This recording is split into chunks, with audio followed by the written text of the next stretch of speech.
बेहद मजबूती के साथ भारतीय बाजारों में कारोबार 15,000 के ऊपर खुलने के बाद एक भी बार बाजार ने नीचे और पीछे मुड़कर देखा नहीं। तो आखिरी 1.5 घंटे में क्या यही मजबूती बरकरार रख पाएंगे? दिन के हाई पॉइंट पर होंगे बंद, और क्या कल के लिए क्या करें आप तैयारी, इस पर रहेगा खास फोकस। स्वागत है आप सबका फाइनल ट्रेड में। नमस्कार, मैं हूं अनिल सिंघवी। नमस्कार, मैं हूं दीपांशु भंडारी। 24 फरवरी के बाद बाजार वापस 15,000 के ऊपर आए हैं और जो अनिल जी बात कर रहे थे मैजिक फिगर 15,050 के ऊपर होल्ड करने की, उसके ऊपर आराम से इस समय होल्ड करते हुए दिख रहे हैं। तो अनिल जी, उस लेवल पर हमारी नजर बनी हुई है। आने वाले 1.5 घंटे के लिए बड़ी बातें क्या हैं सर? जी बिल्कुल, और विस्तार से चर्चा करेंगे इस पर, लेकिन उससे पहले बता दें अब तक का एक्शन और अब तक की जो बड़ी बातें हैं बाजार में। मजबूती वाला बस मंगलवार आज आपको नजर आएगा। अब तक शानदार तेजी और एक भी बार बाजार ने कहीं कोई कमजोरी के संकेत दिए नहीं।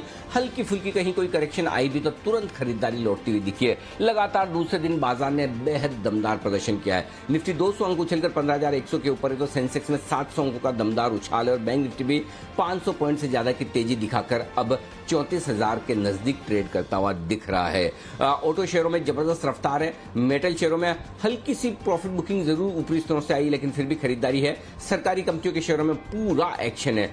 एफएमसीजी और फार्मा ये डिफेंसिव जो माने जाते हैं, आज उनका काम नहीं है। आज काम उनका है जो एग्रेसिव है। आज काम उनका है जो हाई बीटा स्टॉक है। आज काम उनका है जो रिस्की स्टॉक्स है, वहां पर भरपूर खरीदारी है। वही आज एक्शन में सहारा मिलता दिख रहा है अमेरिका से। डाउ फ्यूचर्स 100 पॉइंट ऊपर है। बस बाजार को इतना ही काफी है कि हरे निशान में दिखे डाउ फ्यूचर्स। यूरोप में 0.5% तक की मजबूती बनी है। तो ग्लोबल मार्केट से संकेत हैं बेहतरीन, और उसके दम पर भारतीय बाजार हफ्ते के दूसरे दिन बेहद तेजी के साथ कारोबार करते हुए दीप। बिल्कुल सर, और डेज हाई के करीब होल्ड कर रहे हैं। कल तो पूरा का पूरा बड़ा मूव जो आया, ज्यादातर सपोर्ट बैंक्स का था। आज भी बैंक से अच्छा सपोर्ट मिल रहा है, 500 550 पॉइंट्स ऊपर बैंक निफ्टी, पर कुछ और सेक्टर्स भी आज सपोर्ट करने के मूड में दिख रहे हैं सर। कैसे समझे एक्शन को, और जो मैजिक फिगर है 15,050 का, उसको भी? बिल्कुल, संकेत बहुत ही बेहतरीन है, इसमें कोई डाउट नहीं है। और लगातार देखिए 2 संकेत आपके लिए बहुत अच्छे आ रहे हैं। एक कोरोना के घटते हुए मामले, और दूसरा ग्लोबल मार्केट से। इन दोनों से जो जोश बना है, वो जोश, इस जोश के चलते एफआईज को अपनी शॉर्ट्स कवर करनी पड़ रही है। और खासतौर से तब जब 15,000 का एक बेहद अहम आंकड़ा आप सीधे उसके ऊपर खुले और उसके बाद बिल्कुल भी नीचे ना फिसले। और इस आंकड़े की अहमियत 2 लिहाज से। एक, मनोवैज्ञानिक स्तर है 15,000 दिमाग पर रहता है ना, एक बड़ा बोझ है 15,000 है, क्योंकि बड़ा नंबर है। उसके नीचे आप 14,000 की सीरीज में होते हैं, 15,000 के पार करते एकदम ऐसा लगता है कि बड़े तेजी के माहौल में एक वो एक मानसिक दबाव रहता है। लेकिन उसके अलावा जो दबाव आंकड़ों का था, वो बाजार ने बेहद आसानी से पार किया। क्योंकि देखिए 15,000 के लेवल्स पर कॉल ऑप्शंस में मंथली और वीकली दोनों सीरीज में हाईएस्ट ओपन इंटरेस्ट है। और अगर उसके पार निकले तो फिर दोनों ही तरह के ट्रेडर्स, चाहे मंथली वाले हों जो ज्यादातर जहां एफआईज की हेजिंग पोजीशन होती है, चाहे वीकली वाले हों जहां ट्रेडर्स का काम ज्यादा होता है, दोनों की तरफ से जो शॉर्ट कवरिंग और फ्रेश खरीदारी के संकेत आते दिख रहे हैं, ये बाजार में जोश भर रहे हैं। तो आज गैप से खुलने के बाद दीप सबसे बड़ी चीज जो है वो यही है, जो कॉन्फिडेंस, कंफर्ट, जोश, खरीदारी, शॉर्ट कवरिंग आती दिख रही है 15,000 के ऊपर टिकने के बाद, वो काफी बेहतरीन। और अब तक जो संकेत है ग्लोबल मार्केट से कोई संकेत खास नहीं। पिछले कुछ मिनटों में हल्की फुल्की प्रॉफिट बुकिंग मेटल शेयरों को अगर मैं छोड़ दूं तो कहीं कोई कमजोरी के संकेत है नहीं। ऐसे में बाजार क्लोजिंग बेसिस पर अपनी मजबूती और 15,050 के ऊपर की जो क्लोजिंग मुझे चाहिए वो मिलने के पूरे आसार मुझे नजर आते हैं। तो एक अच्छे ट्रेडिंग सेशन की ओर हम बढ़ रहे हैं, और इस अच्छे ट्रेडिंग सेशन में दीप सिर्फ और सिर्फ एक ही जगह फोकस करना है। निफ्टी, बैंक निफ्टी आप ऑप्शंस के जरिए ट्रेड करते रहिए, कोई टेंशन वाली बात है नहीं। लेकिन इसके अलावा आपको जो पूरा एक्शन देखना है, वो एक्शन आपके लिए है मिड कैप और स्मॉल कैप शेयरों में। भरपूर एक्शन है। जितनी तेजी आपकी ताकत है, जितना आप कर सकते हैं, उतना मिड कैप और स्मॉल कैप शेयरों में करिए। अप्रैल और मई सिर्फ और सिर्फ मिड कैप शेयरों के नाम है, और हो सकता है जून तक भी इन शेयरों में इसी तरह की अनाप शनाप तेजी और आगे बढ़ते दिखे। तो अप्रैल और मई 2 महीनों में आपको बिल्कुल निस्संदेह मिड कैप शेयरों पर ही फोकस करना, वहीं सबसे ज्यादा बड़ा पैसा बनेगा। जो आप साल भर में नहीं बना सकते हैं, वो शायद आपको 2-4 हफ्तों में बनता हुआ दिखे। ये एक्शन है बाजार का, जो आज भी और अब आने वाले कुछ और दिनों तक लगातार बना रहेगा। जी दीप। बिल्कुल सर, तो एक्शन लगातार बना रहेगा और भरपूर तेजी बाजार में बनती हुई दिख रही है, स्पेशली जो mid cap small cap space है। तो फिर आइए आज के जो खबरों वाले शेयर्स हैं उनके बारे में जान लेते हैं और साथ ही देख लेते हैं कि कुछ अहम ट्रिगर्स कौन से हैं जहां पर बाजार की नजर बनी हुई है। एज ऑलवेज मानसी और वरुण हमारे साथ जुड़ रहे हैं। मानसी, आपसे शुरुआत करते हैं, बताएं आज के ट्रिगर्स क्या हैं। Good afternoon. Good afternoon Deepanshu. नतीजों में तो Tata Motors, Torrent pharma, pi industries और आरती इंडस्ट्रीज के नंबर्स का इंतजार है। पोस्ट मार्केट के नंबर्स आने का अनुमान लगाया जा रहा है। वहीं ट्रिगर्स, टाटा मोटर्स फंड जुटाने अब के प्रस्ताव पर बोर्ड बैठक होगी। आरती इंडस्ट्रीज भी नतीजों के साथ साथ बोनस और पूंजी जुटाने को लेकर फैसला कर सकता है। वहीं टोरेंट फार्मा भी पूंजी जुटाने को लेकर फैसला करेंगे। कल निफ्टी स्पेस में आईओसी और वायदा बाजार में इंडिया बुल्स हाउसिंग फाइनेंस के नंबर्स पर फोकस रहेगा। ट्रिगर्स के लिहाज से आईआरएफसी पूंजी जुटाने पर एक बोर्ड बैठक करेंगे। क्लैरियंट केमिकल अंतिम डिविडेंड पर बोर्ड बैठक होगी। वहीं ग्लोबल ट्रिगर्स भी हैं। यूएस फेड की बैठक के मिनट्स जारी होंगे और साथ ही हांगकांग और दक्षिण कोरिया के मार्केट्स कल के दिन बंद रहेंगे। गुरुवार के दिन वीकली एक्सपायरी का दिन वायदा बाजार की चुनिंदा कंपनियां जिनके नंबर्स आने वाले हैं, Bosch, Zee entertainment, Torrent power, Havells India और एचपीसीएल के नंबर्स पर फोकस है। वहीं ट्रिगर्स, यूनियन बैंक पर नजर रखिए। क्यूआईपी का दाम तय करने पर बोर्ड बैठक करेगा। मजेस्को 20 मई यानी गुरुवार से लेकर 3 जून तक कंपनी का ओपन ऑफर खुलने जा रहा है। इरकॉन इंटरनेशनल 1:1 बोनस इशू की एक्स डेट होगी 21 मई, जिसकी रिकॉर्ड डेट होगी। और साथ ही प्रधानमंत्री मोदी की कोरोना पर 10 राज्यों के सीएम और डिस्ट्रिक्ट मजिस्ट्रेट के साथ गुरुवार के दिन बैठक भी होने वाली है, इस पर भी नजर रहेगी। ओके, तो ये है तमाम ट्रिगर्स जिन पर आप रखिए नजर रखिए क्लोजिंग शो के पहले बिगुल पर, जो आमतौर पर प्रथा के तौर पर वागले साहब की तरफ से होता रहा। आज भी वागले साहब तैयार है। आज तो क्लोजिंग ओपनिंग शो के आखिरी 2 बिगुल भी वागले साहब के थे, बजाज फिनसर्व और जेएमएम फॉडलर, और अब क्लोजिंग शो का पहला बिगुल भी उन्हीं के नाम, वागले का वंडर।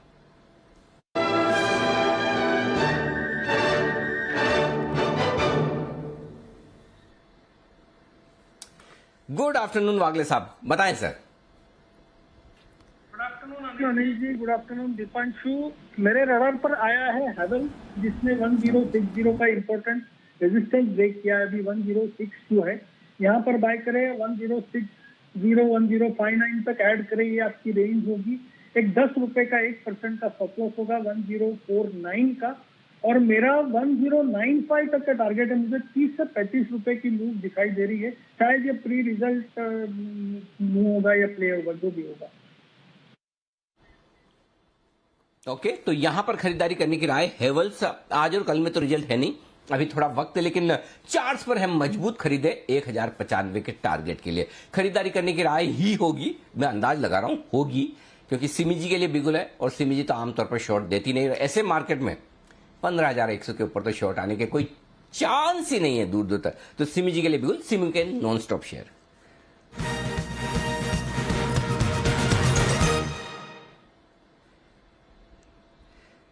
सिमीजी गुड आफ्टरनून, तेजी का कॉल ही देना पड़ेगा। या very good afternoon Anil ji, बिल्कुल सही पकड़ा। आज भी मैं तेजी का ही कॉल देने जा रही हूँ, और आज का मेरा जो थीम है वो है एकदम स्मॉल कैप स्टॉक्स।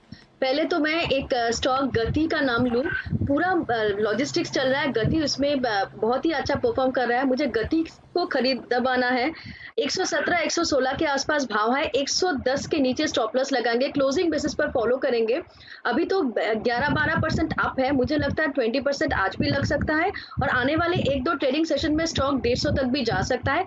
110 का स्टॉप लॉस मैं आज के लिए दे रही हूँ, और जो 2-3 ट्रेडिंग सेशन के लिए या एटलीस्ट 10-12 दिन के लिए होल्ड करना चाहेंगे, उन लोगों के लिए 105 का क्लोजिंग बेसिस का स्टॉप लॉस मेरा होगा, और 150 का मिनिमम टारगेट के लिए गति को खरीदवाने का मेरा सलाह है। दूसरा स्टॉक मेरा है बीएफ यूटिलिटी। स्टॉक अभी डे हाई से काफी हद तक नीचे आ चुका है। डे हाई 343 के आसपास आया था, अभी 325 के आसपास है। स्टॉक में एक अच्छा ब्रेकआउट आया है 320 के ऊपर। 2 साल का ब्रेकआउट था, और इसमें मुझे लगता है कि वापस से आज का डे हाई तो आज ही के आज आना चाहिए, और वापस से स्टॉक 370 से 380 तक का लेवल दिखा सकता है। तो बीएफ यूटिलिटी को भी खरीदने का सलाह है। 310 का स्टॉप लॉस के साथ इसमें खरीदना चाहिए। 310 का स्टॉप लॉस के साथ पहला टारगेट होगा 370, दूसरा 380। तो बीएफ यूटिलिटी एंड गति दोनों ही बाई करके चलना है।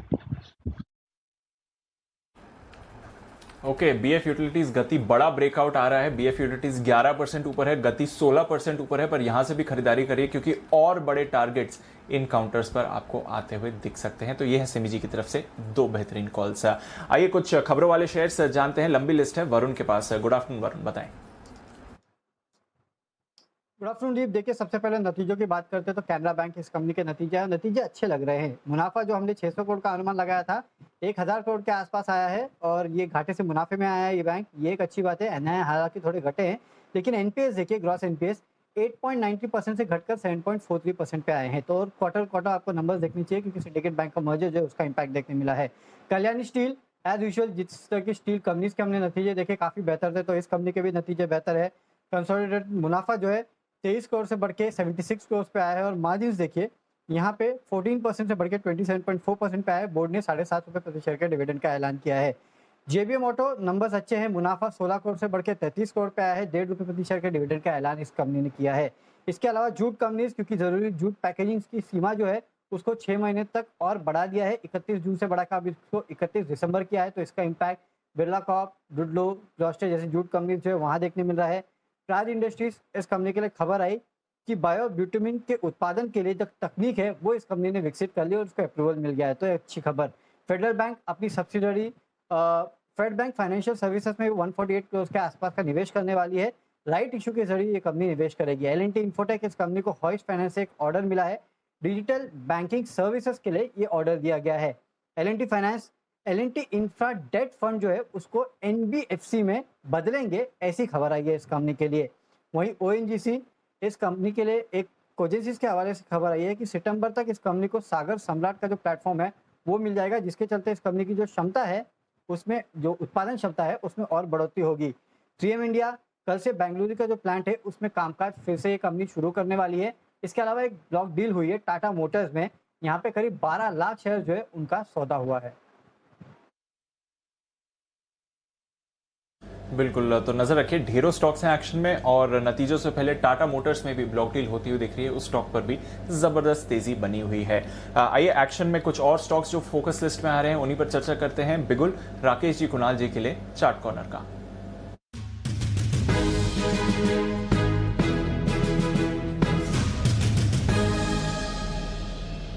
बताएं सर।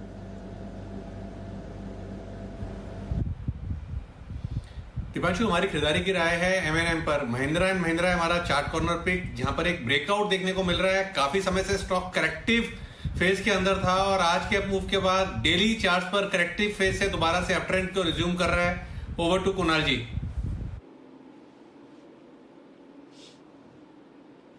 देखिए दीपांशु, 2 से 3 महीने बीत गए हैं, M&M की खबर ही नहीं आई, ना ही चार्ट पर कोई संकेत आए, भूल गए स्टॉक को। लेकिन अब इसमें एक डबल बॉटम पैटर्न बना है, ब्रेकआउट आता हुआ दिख रहा है, करेक्शन पूरा हुआ है और अब इसका वक्त आ गया है। तो M&M पर हमारी खरीदारी की राय है, इन स्तरों पर, मौजूदा स्तरों पर बाय करें। यहाँ पर 785 रुपये पर 785 पर स्टॉप लॉस रखना है। पहला टारगेट 825 रुपये का, दूसरा टारगेट 840 रुपये का। M&M में खरीदारी की राय। बिल्कुल, तो M&M में भी खरीदारी की राय बनती हुई दिख रही है। एक एक करके आज लग रहा है कि apart from other sectors autos पर स्पेशली फोकस करिए। जिस तरह से ऑटो एंसिलरीज दोनों पर ही तेजी का माहौल बनते हुए दिख रहा है, तो इस स्पेस पर बढ़िया एक्शन है इस समय। बट एक स्टॉक जो रनअवे गेन्स दिखा रहा है, सुबह ब्रेकआउट आना शुरू हुआ था, अब और तेजी इसने पकड़ी हुई है। कॉनकॉर कंटेनर कॉर्पोरेशन बार बार 600 के करीब आकर थोड़े करेक्शन दिखाता था, पर आज 600 के ऊपर ये होल्ड करते हुए दिख रहा है। वागले साहब, जरा कॉनकॉर पर राय दें। 7% ऊपर है, फ्राइडे को इसके भी नतीजे आने वाले हैं। क्या चल रहा है इस चार्ट में सर?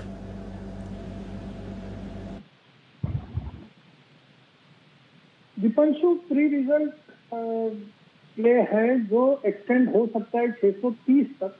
तो बड़ा वाला ब्रेकआउट 635 636 के पार ही होगा और फिर मैं सीधे 720 तक की बात करूंगा। तो 640 के अगर पार निकलता है तो वो बड़े वाले मूव की शुरुआत होगी। ओके, तो बड़ी मूव के लिए तैयार हो रहा है कॉनकॉर। नतीजों से पहले मूवमेंट आ रहा है, बट पूरे लॉजिस्टिक्स स्पेस या लॉजिस्टिक्स से जुड़े हुए जितने भी स्टॉक्स हैं वहां पर आपको एक्शन बनते हुए दिख रहा है। अभी गति की भी हमने बात करी थी। ब्लू डार्ट भी एक और काउंटर है जहां पर आप तेजी का माहौल देख रहे हैं, तो नजर रखिए इस स्पेस पर। एक्शन यहां पर बनते हुए दिख रहा है। एक और स्टॉक जहां पर अच्छा एक्शन बना है जुबिलेंट फूड, और विश्वेश जी भी हमारे साथ जुड़ रहे हैं। विश्वेश जी गुड आफ्टरनून। जुबिलेंट फूड से शुरुआत करते हैं। इन्फो एज भी एक्शन में है, पर जुबिलेंट फूड पर नजर डालिए। लंबे कंसोलिडेशन के बाद अब मूव आ रही है, क्या 3000 के पार यहां पर एक्शन बनते हुए देखते हैं? Good afternoon Deepanshu, good afternoon Anil ji. देखिए, मुझे ऐसा लग रहा है कि ये बहुत ही ब्यूटीफुल ब्रेकआउट है, और मेरे हिसाब से अगर कोई इन्वेस्ट करना चाहता है तो इन्वेस्ट, या फिर ट्रेड करना चाहता है ट्रेड। 2880 के स्टॉप लॉस से मुझे लगता है स्टॉक 3200 तक जा सकता है दीपांशु। तो मेरी यहाँ पर डेफिनेटली फ्रेश एंट्री की सलाह होगी। थोड़ा और नीचे आया तो भी ऐड करो। मुझे लगता है 32 के 100 के पहले नहीं रुकेगा। 5 से 7 दिन का व्यू है। ओके, तो 5 से 7 दिन का व्यू है। 3200 के करीब आप इस काउंटर को जाते हुए देख सकते हैं। इस पूरे स्पेस पर आज एक्शन बना हुआ है। जुबिलेंट फूड पर नजर रखिए, इन्फो एज है, वेस्ट लाइफ है, बर्गर किंग है, ये सारे के सारे काउंटर्स एक्शन में आ रहे हैं। और इस स्पेस से दो और आईपीओज पर नजर है। एक तो ऑनलाइन डिलीवरी में तो जोमेटो आ गया, बट साथ ही देवयानी इंटरनेशनल जो KFC और पिज्जा हट जैसी फ्रेंचाइजी संभालती है, उसने भी आईपीओ की अर्जी डाली है। तो थोड़ा एक्शन अब यहां पर भी आपको बनते हुए दिख रहा है। एक्शन आपको बनते हुए दिख रहा है ढेरों और काउंटर्स में भी। एयू स्मॉल फाइनेंस बैंक, ये भी एक काउंटर है जहां पर अच्छी मूव आई है बाकी फाइनेंशियल्स की तरह। क्या राय देंगे कुणाल जी, एयू स्मॉल फाइनेंस बैंक पर? यहां पर भी ट्रेड देखते हैं? 1000 के करीब आ रहा है स्टॉक।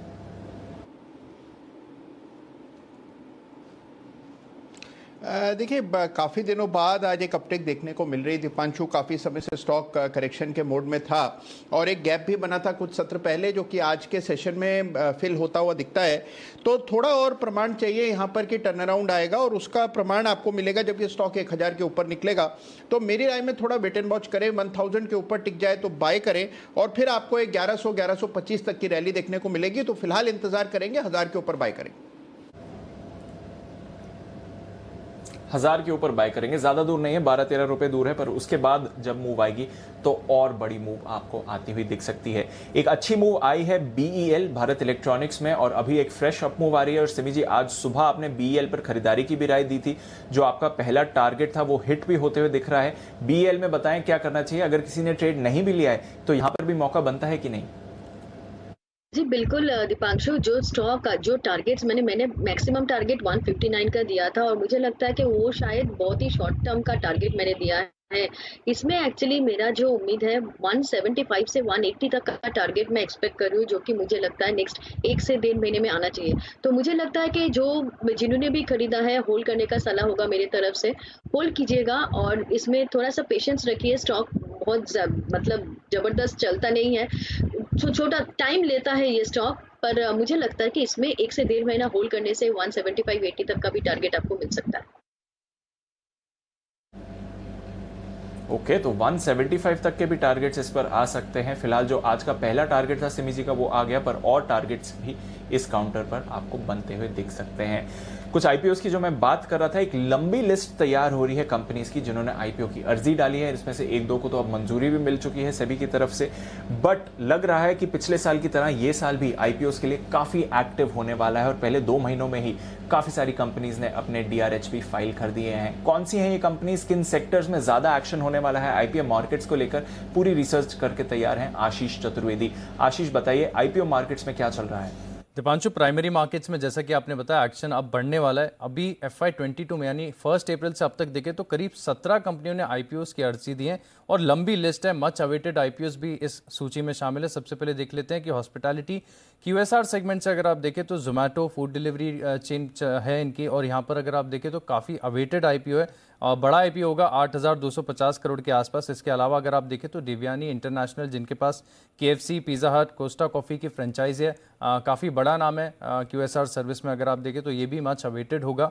इसके अलावा अगर आप देखेंगे तो हेल्थ केयर और फार्मा स्पेस में भी आईपीओस की लंबी लिस्ट है। ग्लेनमार्क लाइफ साइंसेज, यहाँ पर इसका लंबे समय से इंतजार किया जा रहा है। कृष्णा डायग्नोस्टिक्स करके एक कंपनी है, इसने भी DRHP फाइल किया हुआ है।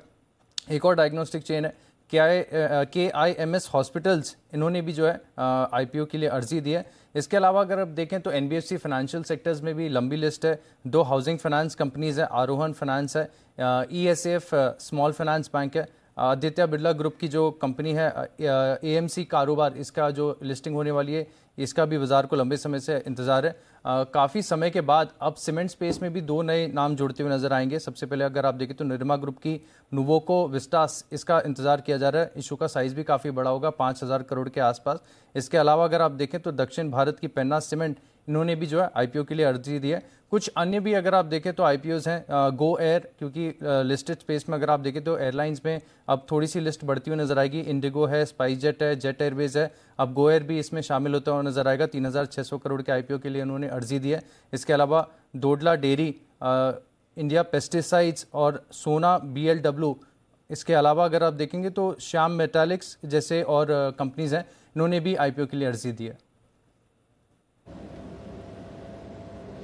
बिल्कुल, तो ढेरों कंपनीज हैं जिन्होंने IPO में अर्जी दे दी है। हेल्थ केयर स्पेस पर अब बड़ा फोकस बनते हुए दिख रहा है। QSR स्पेस, फाइनेंशियल्स तो ऑफकोर्स बाजार का एक्टिव एरिया है ही, और यहाँ पर भी आप एक्शन बनते हुए देख रहे हैं। तो IPO सेक्टर गर्म होते हुए दिख रहा है। और अनिल जी, एक सक्सेसफुल FY21 के बाद हम देख रहे हैं कि इस साल में पहले 2 महीनों में ही इतनी सारी अर्जियां आ चुकी हैं, और लंबे समय बाद सीमेंट स्पेस में एक्शन दिखेगा। एयरलाइन कंपनी आ रही है, फूड डिलीवरी और QSR स्पेस पर भी एक्शन है। कहां पर नजर रहेगी आपकी सर इस साल IPO बाजार में? एक ही चीज पे नजर रखिए दीप, और जो मैं आपको बताऊं, आमतौर पर एक लंबे समय के इंतजार के बाद या गैप के बाद जब IPO आते हैं ना, तो जो शुरुआती IPO आते हैं इस गैप के बाद जब वापस से शुरू होते हैं, उन IPO में होता यह है कि वो बहुत बढ़िया क्वालिटी के IPO होते हैं और बहुत अच्छे वैल्यूएशन पर आते हैं। बाद में क्या होता है, जब दूसरों को देखकर सक्सेसफुल होने लगते हैं, लोगों को भी लगता है कि ठीक है ना, वैल्यूएशन क्या देखना है, हमें तो खाली लिस्टिंग पर बेचना है, तो फिर उसके बाद प्रमोटर भी स्मार्ट हो जाते हैं। फिर वो प्रीमियम ज्यादा चार्ज करना शुरू करते हैं, महंगे लेकर आते हैं। मर्चेंट बैंकर भी देखते हैं माहौल ठीक है, जो भाव लगाना है लगाओ। तो शुरुआत के 2-3 IPO जो होंगे ना, वहां पर जनरली इन्वेस्टर्स का रेस्पॉन्स भी कम आता है, उनकी प्राइसिंग बहुत अच्छी होती है, और वो आपको बड़ा पैसा बना कर देते हैं। तो अब इन IPO पे ये जितनी लिस्ट बताई आशीष ने, लगभग सारों पे नजर है अपनी। देखते हैं सबसे पहले कौन कैसे सेबी से अप्रूव होता है, अप्रूव होने के बाद क्या वैल्यूएशन पर लाता है। और इन IPO में मैं दीप आपको कह सकता हूं, शुरुआत में कम से कम 3-4 IPO ऐसे बढ़िया आपको मिलेंगे जहां आपको मजा आ जाएगा कि क्या पैसे बन रहे हैं, वाह कमाल है। तो बस न सिर्फ सेकेंडरी मार्केट में, प्राइमरी मार्केट में भी बनेंगे। और 2020-2021 में आपने देखा ही है, लगभग सारे IPO का विश्लेषण हमने किया। आमतौर पर एक आध को छोड़ दें किसी को, तो सारे IPO पर जो विश्लेषण था वो एकदम सही गया ही है। चाहे वो लिस्टिंग के लिहाज से देखा जाए, चाहे लॉन्ग टर्म के लिहाज से देखें, चाहे आप अवॉइड करने के लिहाज से देख लें। तो मुझे लगता है कि ये एक स्पेस है जहां बढ़िया पैसा बनने की तैयारी है। जी दीप। बिल्कुल, तो ये एक स्पेस है जहां पर बढ़िया एक्शन बनने की तैयारी हो रही है, और नजर रहेगी सर जिस तरह से IPO मार्केट एक बार फिर से एक बड़ा साल बनते हुए दिख रहा है, जिस तरह से अर्जियां ऑलरेडी आ चुकी हैं। पर फिलहाल बड़ी मूव आती हुई दिख रही है पूरे लॉजिस्टिक पैक में, और गति अभी थोड़ी देर पहले सिमी जी इसके बारे में बात कर रही थी, 16% ऊपर था, और अपने नाम की तरह गति पकड़कर ये सर्किट पर लग चुका है। 20% ऊपर गति ऑलरेडी आ चुका है, 125 के लेवल पर है। आज का एक्शन तो खत्म हो ही गया, पर सिमी जी अगर कल भी एक्शन में आते हुए दिखे तो खरीद लें इन्हीं लेवल्स पर, अगर मौका छूट गया हो, या फिर अब डिप का इंतजार करना चाहिए, क्या सलाह देंगे? नहीं दीप, मुझे नहीं लगता है आज ये सर्किट खुलेगा, तो आज जिन्होंने मिस कर गया वो आज शायद और नहीं खरीद पाएंगे। पर मुझे लगता है कि जिन्होंने मेरा बात सुन के उसी समय ले लिए थे, 118 के आसपास मैं दे रही थी, 118-17 के आसपास भाव था, तो मैंने कैलकुलेशन नहीं किया था कि 20% का कहाँ होता है। मैंने ऐसे ही एक टारगेट दे दिया था 150 का, और मैं अभी भी, मेरा जो पॉइंट है मैं अभी भी मेंटेन करती हूँ, क्योंकि ये लास्ट 2 साल का हाई में है। तो मुझे लगता है कि इसमें 150 क्यों, उससे भी ज्यादा जा सकता है। मतलब रैली इससे मतलब उससे भी बड़ा टारगेट्स मिल सकता है। तो मिनिमम 150 का टारगेट के लिए खरीदना था। तो अब कल का इंतजार करना पड़ेगा। कल ओपन के बाद अगर ये सर्किट खुलता है, सर्किट तो कल ओपन तो होगा, सर्किट के बाद सर्किट अगर होगा तो कल देखा जाएगा, पर ओपनिंग में अगर ये स्टॉक थोड़ा सा नीचे आता है तब खरीदना चाहिए। बिल्कुल। तो नज़र रखते हैं गति पर। ज़बरदस्त तेज़ी में ये काउंटर आपको आते हुए दिख रहा है। पूरे लॉजिस्टिक पैक में ही आज आपको अच्छा तेज़ी का माहौल आते हुए दिख रहा है। ऑयल मार्केटिंग कंपनीज भी मूव कर रही हैं, इस पर वागले साहब से एक राय लेंगे। कुछ NBFCs भी एक्शन में आ रही हैं, वहाँ पर भी बात करेंगे। पर टाटा मोटर्स फ्रेश मूव, ये काउंटर भी आपको इस समय दिखा रहा है और इसके नतीजों का इंतजार है। आइए एक बार जान लेते हैं कैसे रहेंगे नतीजे कुशल के साथ। कुशल बताइए। टाटा मोटर्स के दमदार नतीजों की एक्सपेक्टेशंस है, खासकर आय फ्रंट पर देखें तो करीब 37% बढ़कर 85,600 करोड़ पर आय जो है कंपनी की आ सकती है, क्योंकि दोनों ही फ्रंट, चाहे आप जेलर की बात करें जहाँ से करीब 70-75% इनका रेवेन्यू आता है, वहाँ पर बढ़िया वॉल्यूम ग्रोथ रही है। और साथ ही अगर आप घरेलू बाजार में देखें तो जो पैसेंजर व्हीकल्स और कमर्शियल व्हीकल्स हैं इनकी, वहाँ पर भी आउटस्टैंडिंग रिकवरी हमें देखने को मिली है वॉल्यूम फ्रंट पर, मंथ ऑन मंथ आधार पर भी। तो कहीं ना तो जिस तरह से नंबर्स वॉल्यूम गेम में दिख रहा है उसका रिफ्लेक्शन आपको आय पर भी आता हुआ नजर आएगा। कंपनी का कामकाजी मुनाफे में भी बेहतरीन ग्रोथ हम एक्सपेक्ट करके चल रहे हैं और साथ ही कंपनी की मार्जिन 3.8% से बढ़कर करीब 12.5% की एक्सपेक्टेशंस है। कंपनी के घाटे की बात करें तो 9900 करोड़ का घाटा था, रिपोर्टेड घाटा पिछले साल। इस बारी करीब 11,500 करोड़ का रिपोर्टेड घाटा हम एक्सपेक्ट करके चल रहे हैं और कंपनी ने 15,450 करोड़ रुपए का रूपी टर्म्स में करीब जो है एक एक्सेप्शनल लॉस उन्होंने डिक्लेयर किया था, तो इस तिमाही में वो एडजस्ट होता हुआ दिखेगा। पर एडजस्टेड बेसिस पे अगर आप देखेंगे तो करीब 4,000 करोड़ रुपए का मुनाफा हम एक्सपेक्ट कर रहे हैं। पिछले साल जो एडजस्टेड घाटा था ऑलमोस्ट 7,000 करोड़ का, उसके मुकाबले। तो ओवरऑल नंबर्स हर पैरामीटर पर बेहतर साइड पर ही एक्सपेक्टेड है।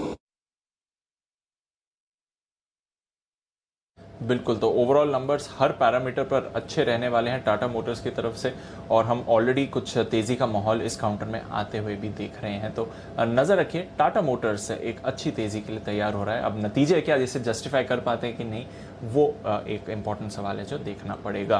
पर ऑयल मार्केटिंग कंपनी, जैसे मैं कह रहा था, HP, BP, IOC तीनों पर ही अच्छी मूव आ रही है और वागले साहब IOC पर अभी अभी एक फ्रेश मूव आते हुए दिखी है। यहाँ पर कोई ट्रेड दिखता है सर 3% ऊपर? दीपांशु, पोजिशनली अगर व्यू लेना है तो मुझे लग रहा है ये ब्रेकआउट की तैयारी है, क्योंकि IOC में रेजिस्टेंस 104-105 का ही है, अभी 105 का ही भाव है। अगर इसके ऊपर सस्टेन करता है तो फिर ये 112-115 तक जा सकता है। तो मुझे लगता है ये कल आउट परफॉर्म करेगा। एक 7-10 रुपए की मूव इसमें आनी चाहिए। 102 के स्टॉप लॉस से IOC में बाय किया जा सकता है।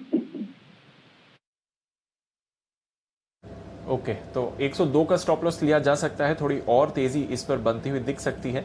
IOC ये एक काउंटर है जो आपको अपने रेडार पर आज के लिए रखना पड़ेगा। आई से एक और स्टॉक IRCTC, जरा इस पर भी नजर रखिए। सुबह से ये बज कर रहा था बट थोड़ी देर पहले ही मोमेंटम इसने पकड़ा है और अपने डेज हाई के करीब ही ट्रेड करते हुए दिख रहा है। जहां तक IRCTC का सवाल है, विश्वेश जी, IRCTC में कोई एक्शन बनते हुए देखते हैं? आज सुबह अच्छी तेजी आई थी और अपने लेवल्स होल्ड कर रहा है सुबह के। मेरे हिसाब से काफ़ी अच्छा सेटअप है दीपांशु। देखिए, इन अ वेरी शॉर्टर टर्म मुझे ऐसा लग रहा है कि कहीं ना कहीं with dropping in the number of fresh cases IRCTC के अंदर अब जो मूवमेंट आ रहा है वो शायद ये इंडिकेट कर रहा है कि शॉर्ट टर्म में traders are expecting it to move higher. मुझे लगता है 1800 के स्टॉप लॉस से यहाँ पे दीपांशु फ्रेश एंट्री कर सकते हैं। 1900 तक के आप टारगेट एक्सपेक्ट कर सकते हो। जिस हिसाब से आज का प्राइस पैटर्न है, मुझे लगता है it is one of the very good BTST at this price. Okay, तो इस प्राइस पर अच्छी वैल्यू है IRCTC में। नजर रखिए इस काउंटर पर, यहाँ से और तेजी आपको बनते हुए दिखा सकता है। ये रीओपनिंग से जुड़े काफी सारे स्टॉक्स पर आज आप एक्शन बनते हुए देख रहे हैं। IRCTC उनमें से एक है, PVR है, सारे के सारे रेस्टोरेंट्स और फूड डिलीवरी से जुड़े स्टॉक्स ये भी आपको अच्छा एक्शन में दिखा रहे हैं। जुबिलेंट फूड पर नजर रखिए, 5% ऊपर ये काउंटर भी ट्रेड कर रहा है। तो कहीं ना कहीं इस प्ले पर भी आप एक्शन देख रहे हो। फिर कैश मार्केट में तो सारे के सारे जो होटल हॉस्पिटैलिटी वाले स्टॉक्स हैं वहां पर भी आपको तेजी बनती हुई दिख रही है। तो इधर एक्शन अच्छा बन रहा है। एक स्टॉक जो मैं बंसल जी से पूछना चाहूंगा, पीरामल। बंसल जी जरा इस पर राय दें अपनी, यहां पर क्या चल रहा है?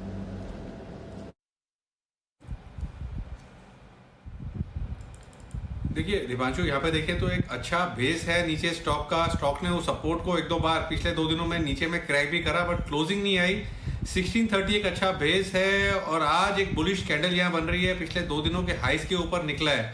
तो जिनके पास है दीपांशु, होल्ड करें। 1677 1677 का स्टॉप लॉस लगाना है और ऊपर में 1720 1725 का लक्ष्य बैठता है। ओके, तो ये है आपके लिए राय पीरामल एंटरप्राइजेस पर इस वक्त बंसल जी की तरफ से। बच चुके हैं 2:30 और अब वक्त है सेठी साहब से मुलाकात करने का। तो आइए देखते हैं सदाबहार सेठी साहब की short term pics.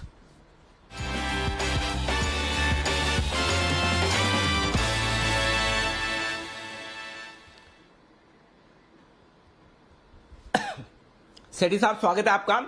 Good afternoon. बताएं सर, आज क्या है कॉम्बिनेशन, कैश, फ्यूचर या दोनों? Good afternoon sir. Good afternoon Anil ji, good afternoon Deepanshu. Anil ji, आज जो दो स्टॉक है दोनों कैश मार्केट के स्टॉक है, दोनों में खरीदारी करनी है। ओके, बताएं। तो दोनों कैश मार्केट के, वंडरफुल। बताएं सर, पहला स्टॉक आज के लिए। अनिल जी, जो पहला स्टॉक है कैश मार्केट का वो एक सीमेंट स्टॉक है। इस स्टॉक को मैंने पहले भी रिकमेंड करा और हर बार शॉर्ट टर्म के टारगेट तो मीटअप हुई है, बाकी लॉन्ग टर्म में भी अच्छा लगता है। स्टॉक का नाम है स्टार सीमेंट। अभी प्राइस चल रहा है 105 रुपए का। ये नॉर्थ ईस्ट बेस्ड एक सीमेंट कंपनी है जिनका प्लांट है मेघालय में, जो कि एक बहुत ही रिच और एबंडेंट जगह है लाइमस्टोन की, जहाँ पे माइंस है वहाँ पे। इस कंपनी के फंडामेंटल्स बहुत ही अच्छे हैं। Operating profit margin with in the industry काफी अच्छे हैं, अराउंड 18% के। कंपनी जो 7 सिस्टर स्टेट्स है नॉर्थ ईस्ट के, उनको तो कैटर करती ही है, इसके अलावा बिहार और वेस्ट बंगाल को भी कैटर करती है। और हाल ही में इनका वेस्ट बंगाल के सिलीगुड़ी में 2 मिलियन टन का एक नया प्लांट शुरू हुआ, जिसका भी रिजल्ट इनके इस तिमाही में, आने वाली तिमाही में सब आने लगेगा। फंडामेंटल सॉलिड है, रिटर्न ऑन इक्विटी 15%, एक जीरो डेट कंपनी है और पिछले 5 साल का प्रॉफिट में कैगर है अराउंड 16% का। प्रोमोटर्स की अच्छी खासी 66% हिस्सेदारी है, कोई स्टॉक प्लेज नहीं है। और बाकी जिस तरह से अनिल जी थोड़े दिन पहले आपने ओरिएंट सीमेंट कवर किया था, जो नतीजे आएंगे कमाई कराएंगे सेगमेंट में, और कल नतीजे आए, नतीजे बेहद ही दमदार थे, स्टॉक में अच्छी तेजी बनी। और बाकी भी हमने जो सीमेंट सेक्टर के नतीजे देखे हैं, सागर सीमेंट हो चाहे बिरला कॉर्प है या बड़े सीमेंट कंपनीज है, अंबुजा सीमेंट, अल्ट्राटेक वगैरह, मुझे लगता है ये स्टॉक के भी, इस कंपनी के भी नतीजे इस क्वार्टर के दमदार रहेंगे। तो इस स्टॉक में खरीदारी करने की सलाह। और मेरा इसमें बहुत ही शॉर्ट टर्म में 115 रुपए का टारगेट है, स्टॉप लॉस रखना है 99 रुपए का। ओके, तो ये है 199 रुपए का, 99 रुपए का टारगेट रखें, खरीदारी करें स्टार सीमेंट में। सारे सीमेंट काउंटर मजबूत दिख रहे हैं। आज आपने ओरिएंट सीमेंट के भी नतीजे देखे, बेहद दमदार आते हुए दिख रहे हैं। और ऐसे में 115 तक के टारगेट के लिए आपको खरीदारी करनी है स्टार सीमेंट में। ये एक बेहतरीन पिक। सेठी साहब बताएं दूसरा स्टॉक। दूसरा स्टॉक अनिल जी एक ऐसा स्टॉक है जो आमतौर पे हम चैनल पे चर्चा नहीं करते। स्टॉक का नाम है हिंद रेक्टिफायर, जो कि अभी 140-42 के लेवल पे ट्रेड करता है। एक दिग्गज कंपनी है जो कि power semiconductor, power electronic equipment, फिर रेलवे के ट्रैक्शन इक्विपमेंट, इस तरह के कारोबार में है। हम देख रहे हैं पावर सेक्टर या पावर इंफ्रास्ट्रक्चर को जो कैटर करने वाली कंपनियां बेहद अच्छा कर रही है। और इस कंपनी का एक यूके की company Westinghouse brake and signal, इनके साथ कोलेबोरेशन भी है। फंडामेंटल्स बहुत अच्छे हैं, return on equity 19%, return on capital employed 29% का है। डेट लेवल्स भी 0.88 पे मैनेजेबल लेवल पे है। और पिछले 3 साल का प्रॉफिट में अच्छा खासा कैगर है, 37% के कैगर से कंपनी ने ग्रोथ दर्ज करी है पिछले 3 साल में। तो मैं इस स्टॉक पे बुलिश हूँ। मुझे लगता है with in a very short term इसका भाव 160 रुपए तक जा सकता है और 135 रुपए का स्टॉप लॉस रखता है। 135 का स्टॉप लॉस, 160 रुपए तक के टारगेट के लिए हिंद रेक्टिफायर्स में करें खरीदारी।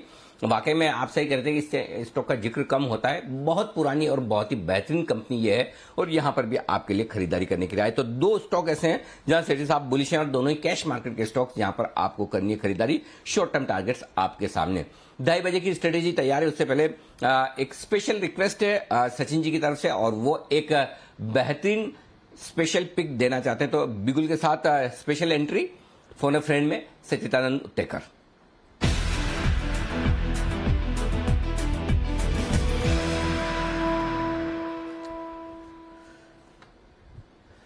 सचिन जी स्वागत है आपका। बताएं सर, स्पेशल पिक के तौर पर कौन सा स्टॉक चुना है आपने? गुड आफ्टरनून अनिल जी। अनिल जी, जिस तरीके से लॉजिस्टिक्स के सेक्टर बजिंग है, यहाँ पर हमने गति एसपीएल मिड कैप स्टॉक्स में कई बार कवर किया। इनफैक्ट वहाँ पर 95 पे हमने 135 के टारगेट के लिए ये पर्टिकुलर अपॉर्चुनिटी हाईलाइट की थी। वो अभी भी वैलिड है, 35% के गेन्स ऑलरेडी है। बट मुझे लग रहा है यहाँ पर एक स्टॉक अभी तक रेडार में नहीं आया है किसी के, वो स्टॉक है VRL लॉजिस्टिक्स। इसी पर्टिकुलर सेक्टर का गति से थोड़ा सा बेटर ऑपरेटिंग प्रॉफिट करने वाला काउंटर है VRL लॉजिस्टिक्स। एंड जिस तरीके से इसने कल के सत्र में एक ब्रेकआउट किया और आज जो फॉलो थ्रू एक्शन आ रही है, तो मुझे लग रहा है यहाँ पर 290 के आसपास के स्विंग्स बनने चाहिए। तो यहाँ से काफी बड़ी अपसाइड मैं एक्सपेक्ट कर रहा हूँ। एंड जिस तरीके से ये स्ट्रक्चर है, जब मैंने इसे आइडेंटिफाई किया था लगभग 238 के आसपास ये प्लेस था। स्टॉप लॉस आपको लगाना चाहिए अराउंड 230 के आसपास का क्लोजिंग बेसिस पे। एंड फ्रेश खरीदारी करनी है VRL लॉजिस्टिक्स में 290 के लक्ष्य के लिए। ओके, तो 290 के टारगेट के लिए यहां पर VRL लॉजिस्टिक्स में करें खरीदारी। सचिन जी, स्टॉप लॉस क्या रखना है? अनुज जी, स्टॉप लॉस लगाना है 230, 230 का था जब मैंने आइडेंटिफाई किया था, तभी 8 रुपए की रिस्क थी। ओके, एंड टारगेट काफी बड़ा है, मुझे लग रहा है अभी भी चेस करना चाहिए, कोई दिक्कत नहीं है। जिस तरीके से ये स्पेस बसिंग है, काफी बड़े अप मूव यहाँ पर अनलॉक होनी चाहिए। बिल्कुल, और आप देख सकते हैं एक के बाद एक स्टॉक बड़े तेज दौड़ लगाते दिख रहे हैं। गति अभी अभी सिमी जी ने कहा, जो आपके भी स्पेशल पिक के तौर पर रहा है, 20% का ओपी सर्किट है। ऑल कार्गो ये 8% मजबूत है। VRL लॉजिस्टिक्स ये 11-12% मजबूत है। तो ये बेहतरीन पिक है। शुक्रिया सचिन जी, ये बेहतरीन पिक देने के लिए हमारे दर्शकों को। आइए 2:30 बजे की स्ट्रेटेजी के पहले सिमी जी एक बार फिर से तैयार हैं। सिमी जी की पिक, और सिमी जी की पिक में ज्यादा इंतजार करवा नहीं सकते हैं। मैं स्ट्रेटेजी दूंगा, तब तक पता चला भाग गया स्टॉक। तो पहले सिमी जी के लिए बिल्कुल नॉन स्टॉप शेयर का।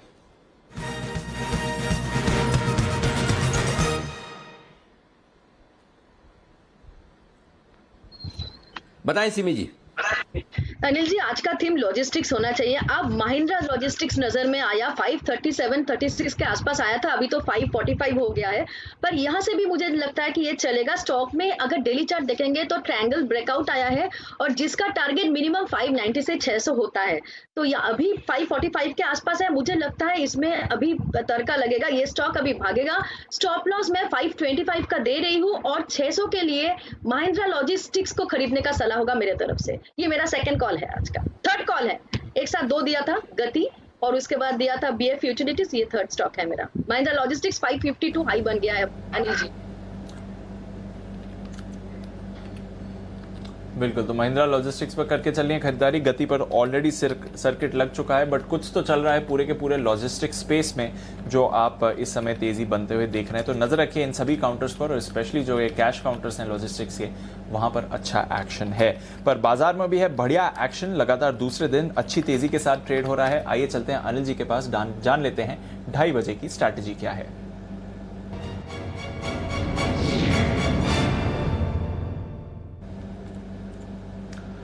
सर, ग्लोबल मूड माहौल बहुत ही बढ़िया चल रहा है। डाउ फ्यूचर्स पर देखिए सुबह से ही तेजी का एक्शन है, 80 पॉइंट्स ऊपर है। नैस्डैक फ्यूचर्स में आज और तेजी बनती हुई दिख रही है, लगभग 1% की तेजी वहां पर आती हुई दिख रही है। फिलहाल 0.8% ऊपर नैस्डैक फ्यूचर्स दिख रहे हैं। यूरोप में आधे % का उछाल है।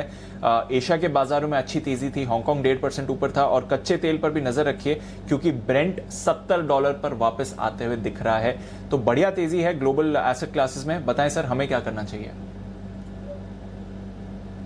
दीप, तेजी तो इसमें कोई डाउट ही नहीं, अच्छे है, संकेत भी अच्छे हैं, लेकिन कुछ कुछ स्टॉक्स जो भाग रहे हैं। मैं इससे पहले कि आप 2:30 बजे की स्ट्रेटेजी पूछे, मैं एक स्टॉक पर पहले राय लेना चाहता हूं, क्योंकि मुझे लग रहा है कि ये स्टॉक भी कहीं इससे पहले हम कवर करें, भाग न जाए। क्योंकि मेरे 2000 के लिए मेरे रडार पर आया था, लेकिन चूंकि ऑलरेडी बढ़ चुका है, तो मैं सिर्फ ऐसे ही चार्ट्स पर राय लेना चाहता हूं। सिमी जी चूंकि आज लॉजिस्टिक्स स्टॉक्स पर नजरें बनाए हुए हैं, सिमी जी जरा एजिस लॉजिस्टिक्स इसके चार्ट्स भी देखिए। AEGIS एजिस लॉजिस्टिक्स 4% मजबूत है, लगभग 345 के आसपास अभी पहुंच चुका है। ये भी तेज दौड़ लगाता हुआ दिख रहा है। क्या यहां पर भी तेजी बनने की संभावना है? क्योंकि एक एक करके सारे लॉजिस्टिक्स स्टॉक्स में बड़ी तेजी बनती दिख रही है। बिना सोच के अनिल जी दे दीजिए। ये स्टॉक भी इसका ऑल टाइम हाई के आसपास है। स्टॉक अभी 340 के ऊपर इसका ब्रेकआउट आया है, और ये स्टॉक अभी दौड़ के भागेगा। 344 अगर क्रॉस करके सस्टेन करने लगता है, तो मिनिमम टारगेट इसका 370 होता है। बिल्कुल बिना सोच के दे दीजिए, ये भी भागेगा। एकदम बहुत ही शानदार चार्ट है, सोचने का जरूरत नहीं है, दे ही दीजिए।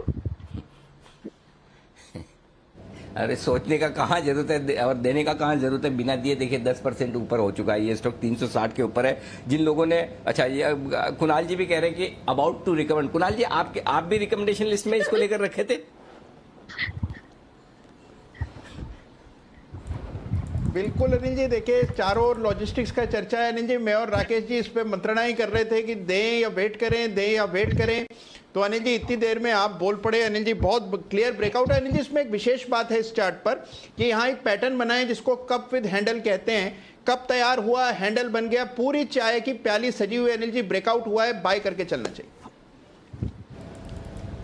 और आपका तो फेवरेट यही होगा। अच्छा एक चीज बताएं, कभी कभी आपकी ऐसे कश्मकश होती है कुणाल जी की एक तरफ आपका प्रिय चाय उसका कप एंड हैंडल पैटर्न बने और दूसरी तरफ आपके बेटर हाफ का प्रिय भाभी जी के डायमंड वो पैटर्न बने, तो दोनों में से कौन सा ज्यादा पैटर्न आपको पसंद आता है, डायमंड वाला या चाय वाले कप वाला पैटर्न?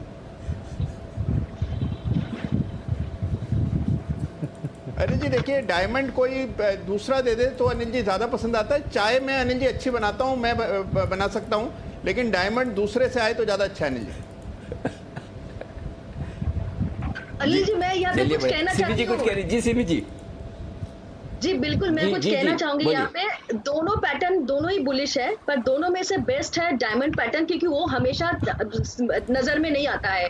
कप एंड हैंडल बहुत सारे चार्ट में है, उसका ब्रेकआउट भी होता है, टारगेट्स भी आ जाता है, पर डायमंड पैटर्न जो है वो बहुत ही रेयर है, जो भाभी जी का पसंद है। मैं तो भाभी जी के साथ बिल्कुल जाऊंगी।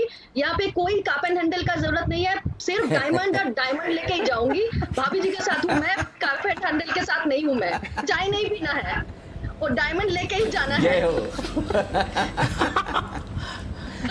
Perfect. Diamond pattern better pattern माना जाएगा। कुणाल जी कृपया करके पक्षपात की तरह पक्षपात के साथ टी कप एंड सॉसर, कौन सा चाय का कप और उसकी डंडी वाला वो पैटर्न, उस पर फोकस ना करें, फोकस डायमंड पैटर्न पर ही करें। चलिए पैटर्न की बात करते करते हम ढेर सारे स्टॉक्स का डिस्कशन कर चुके हैं, एक आध और बचे, मैं सोच रहा हूं उनकी भी राय ले ली जाए।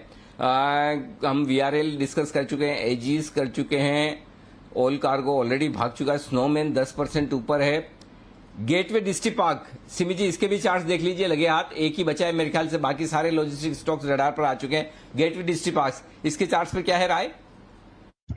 जी बिल्कुल अनिल जी, सारे भाग रहा है तो ये भी भागेगा। ये भी 9% अप है और इसका भी चार्ट काफी शानदार, इसमें भी ब्रेकआउट आ चुका है। 260-65 के ऊपर इसका ब्रेकआउट आया है। अभी तो स्टॉक 290 के आसपास है। 330 का मिनिमम टारगेट के लिए इसको भी खरीदा जा सकता है। करंट लेवल पर जो खरीद रहा है उन लोगों के लिए 255 का स्टॉप लॉस मैं दे रही हूँ, क्योंकि काफी भाग चुका है, पर फिर भी 320-30 का टारगेट के लिए गेटवे को भी खरीदा जा सकता है। तो ये है आपके लिए गेटवे डिस्ट्रीपार्क भी, यहां पर एक्शन भरपूर होता हुआ दिखा है। हाँ दीप, अब आ जाते हैं हम 2:30 बजे की स्ट्रेटेजी पर। इससे पहले कि 3:30 बज जाए, जल्दी से 2:30 बजे की स्ट्रेटेजी कर ली जाए, क्योंकि जिस तरह से मूड माहौल है बाजार में वो इंटरेस्टिंग होता दिखा है। आइए पहले, सबसे पहले तो मैं आपके सामने डेटा रख दूं। इस वक्त हम हैं कहां पर? 15,100 के आसपास। 15,100 बचे हुए समय के लिए मेक और ब्रेक लेवल है दीप, क्योंकि 15,100 के पुट पर 37 लाख शेयर हैं और कॉल्स में भी 37 लाख शेयर, बराबरी का मामला है, लेकिन उसमें भारी तेजी करने वाले हैं। क्यों? क्योंकि 34 लाख शेयर आज ही जुड़े, तो पुट राइटर्स आज ज्यादा जुड़े, तो आज अब जो हमारी रिक्वायरमेंट थी कि 15,050 के आसपास की क्लोजिंग मिल जाए, इसकी तो पूरी संभावना है कि उसके ऊपर की क्लोजिंग मिलेगी।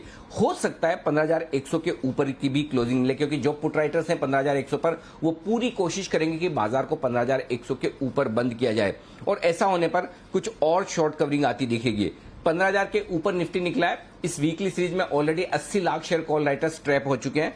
15,100 के ऊपर लगभग 1 crore 28 lakh call writers trap हैं। तो अगर 15,100 के ऊपर आप बंद होते हैं तो 1.25 करोड़ शेयर ऐसे हैं निफ्टी पर जो शॉर्ट है, जिन्हें कल के लिए फिर से तनाव रहेगा, क्योंकि ग्लोबल मार्केट्स मजबूत है और हमारे बाजार जबरदस्त एक्शन में। इसलिए यहां से रिस्क 50-60 पॉइंट से ज्यादा की दिख नहीं रही। वर्स्ट केस सिनेरियो में 100 पॉइंट की है, और मुझे लगता है तेजी की पोजीशन को बरकरार रखना चाहिए। यहां से और खरीदारी भी कर सकते हैं आप। आज बचे हुए समय के लिए भी 25 से 50 पॉइंट की तेजी और हो सकती है, और अगर गलती से 15,050 के आसपास आ जाए तो और खरीदारी कीजिए, कोई चिंता की बात नहीं, क्योंकि जो शॉर्ट्स हैं वो बाजार को ज्यादा गिरने नहीं देंगे, और 15,100 के पुट पर जो तगड़ी राइटिंग आज हुई है वो इसको ऊपर रखने की कोशिश करेगी। एक झटका भले आपको दे दे, लेकिन उस झटके में आपको डरना नहीं है और खरीदना है, ये ध्यान में रखिए। और अगला टारगेट 15,200 के आसपास का बनेगा निफ्टी पर, यह ध्यान में रखिए, पहली चीज।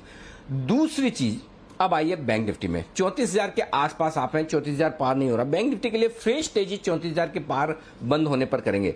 33,800 के ऊपर भी हम बंद होते हैं तब भी बहुत अच्छे हैं, कोई चिंता की बात नहीं है। लेकिन 34,000 के ऊपर जो 15,050 के ऊपर की क्लोजिंग से जो कॉन्फिडेंस आता है वो कॉन्फिडेंस बैंक निफ्टी पे 34,000 के ऊपर की क्लोजिंग पर आएगा, जिससे थोड़े से दूर है। 34,000 के कॉल्स पर 15 लाख शेयर हैं, 8 लाख शेयर आज ही जुड़े हैं और 34,000 के पुट पर भी 11 लाख शेयर हैं, 10 लाख शेयर आज ही जुड़े हैं। तो 34,000 कश्मकश वाला मेक लेवल है। तो आपके लिए रिस्क 300 पॉइंट से ज्यादा नहीं है, उसमें भी पूरी संभावना है कि 33,800 से 34,000 की रेंज में आप कहीं बंद होंगे। 3 बजे के पहले अगर आप 34,000 के ऊपर निकलकर टिक जाएं तो आज ही आपको 34,250, 34,300 के दर्शन आज ही होंगे। क्योंकि अब अगर आखिरी घंटे में आप 34,000 के ऊपर निकलकर टिकते हैं तो जो शॉर्ट कवरिंग आएगी वो बहुत एग्रेसिव होगी और उस शॉर्ट कवरिंग को पकड़ने का जिम्मा मैं अभी से ही मैं विश्वेश जी को दे रहा हूं। विश्वेश जी इस पर नजर रखेंगे 34,000 के पार होने के बाद, और ये 3 बजे के पहले होना जरूरी है। फिलहाल आपकी तेजी की पोजीशन जो भी है इसे होल्ड करें, कोई चिंता की बात नहीं। कल के लिए जो भी स्ट्रेटेजी जैसी रहेगी 3:20 पर डीप हम और डिस्कस कर लेंगे, कोई चिंता नहीं। ओके, तो ये है आपके लिए अनिल जी की राय। बेसिकली यहां से बाजार और ऊपर जाने की पूरी तैयारी में दिख रहे हैं और बड़ी तेजी आ सकती है लेवल्स अगर बाजार अपने रिस्पेक्ट कर लें तो चलिए उन लेवल्स पर बाजार की नजर बनी हुई है और चोपड़ा साहब भी हमारे साथ जुड़ रहे हैं, उनसे भी कुछ स्टॉक्स के बारे में जानेंगे और उनकी राय भी लेंगे बाजार पर एक स्टॉक जिस पर ब्रेकआउट आते हुए दिख रहा है और कुणाल जी का स्टॉक है ये एवेन्यू सुपरमार्ट्स। कुणाल जी जरा नजर डालिए इस पर, अभी एक मूव आती हुई दिख रही है, 3,000 के पार गया है एवेन्यू, 4% ऊपर। जरा इसकी चार्ट देखें क्या चल रहा है इस पर।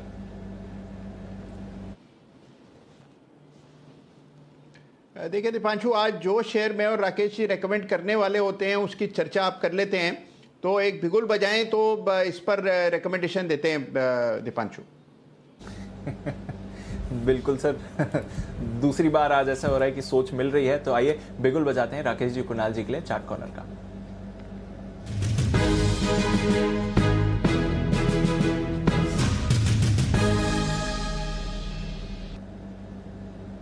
और सिमी जी के भी रेडार पर यही स्टॉक आ रहा है, तो सिमी जी से भी इसके बारे में जानेंगे। पर बताएं राकेश जी कुणाल जी, एवेन्यू सुपरमार्ट्स क्या कॉल बन रही है आपकी?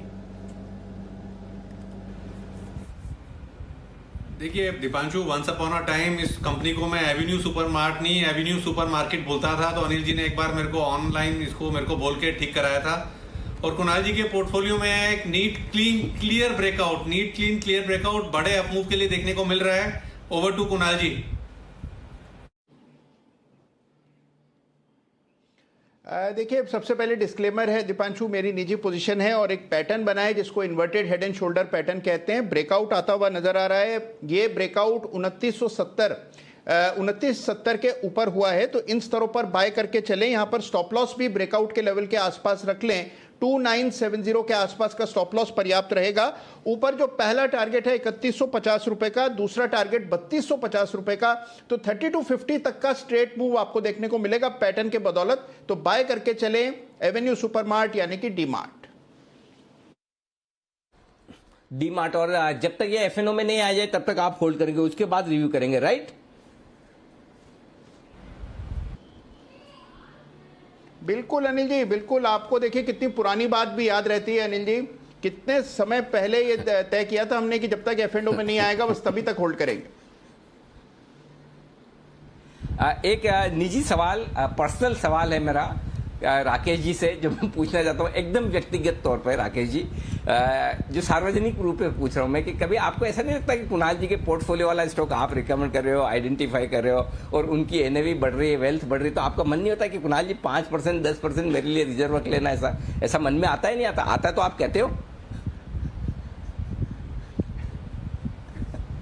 नहीं देखिए अनिल जी, 2 साल पहले तक तो नहीं आता था, जब से ये लॉकडाउन हुआ है और अभी एज ऑफ नाउ जब पैनिक बहुत ज्यादा है तो अनिल जी बहुत ज्यादा मन में आता है। और 5-10% नहीं अनिल जी, मैं थोड़ा ज्यादा ग्रीडी हो रहा हूँ। मेरा तो मन करता है 25-30% ये मेरे को दें। देखो, थोड़ा लिमिट में, छोटे कुणाल जी के लिए भी जिम्मेदारी है हमारे कुणाल जी की। लेकिन हाँ कुणाल जी, जरा अर्जी पर विचार करें जो आपको कह रहे हैं राकेश जी। लेकिन इस बीच सिमी जी भी एक स्टॉक देना चाहती है, तो सिमी जी के लिए पहले बिल्कुल सिमी जी का सुपरहिट।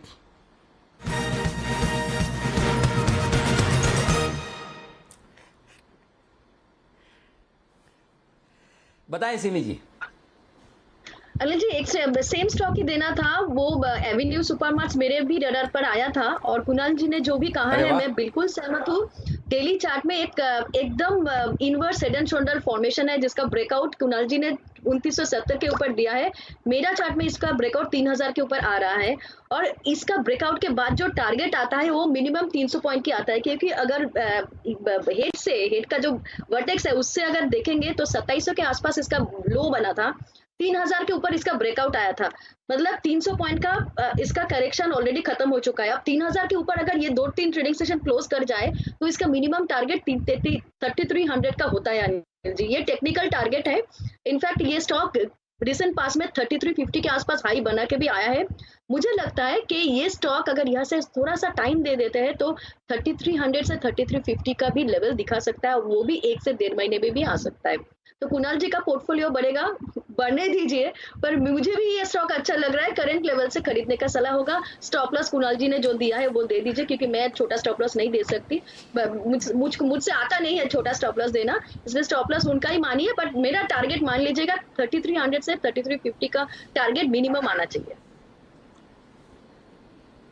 चलिए बढ़िया है, तो टारगेट भी बढ़े हैं तो स्टॉप लॉस भी बढ़ा है, सिमी जी को भी पसंद है। वैसे कुणाल जी, आपकी क्या ओपिनियन है आपके पार्टनर बंसल जी के बारे में कि जो 25% की मांग कर रहे हैं, ये रीजनेबल है, कम है, ज्यादा है? आपका क्या सोचना है इस पे?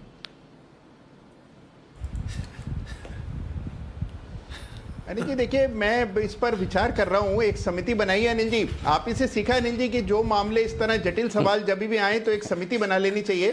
तो अनिल जी कुछ विशिष्ट व्यक्तियों की समिति बनाऊंगा, उसके सामने रखूंगा, फिर निर्णय आने पर आपको बताऊंगा अनिल जी।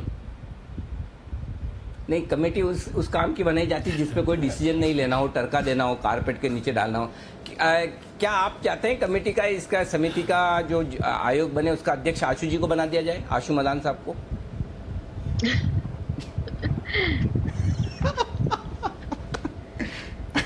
अनिल जी आशु जी को बना दिया तो फिर तो अनिल जी फैसला तुरंत होगा। अनिल जी कमेटी का अध्यक्ष ऐसा व्यक्ति चाहिए अनिल जी जो वक्त ले फैसला लेने में। नहीं, वो फैसला, क्योंकि आशु जी का मुझे मैसेज है। कुणाल जी, सबसे पहले तो आप बंसल जी को धन्यवाद दो, इतना बढ़िया पार्टनर आपको मिला है, आप इनको अंडर एस्टिमेट करते हो। बंसल जी तो मेरे बोलने के बाद 25% मांगे, नहीं तो आशु जी ने तो सीधा बोला कि कम से कम 50% लेना चाहिए। सोचिए, अगर वो कमेटी के अध्यक्ष बन गए तो बंसल जी की तो एकदम मौज हो गई। और देखिए, सोचिए 50% की डिमांड की है, आशु जी ने बोला कि कम से कम 50% लेना चाहिए। आइए चलिए, अब हमारे साथ चोपड़ा साहब भी कार्यक्रम में हो चुके हैं।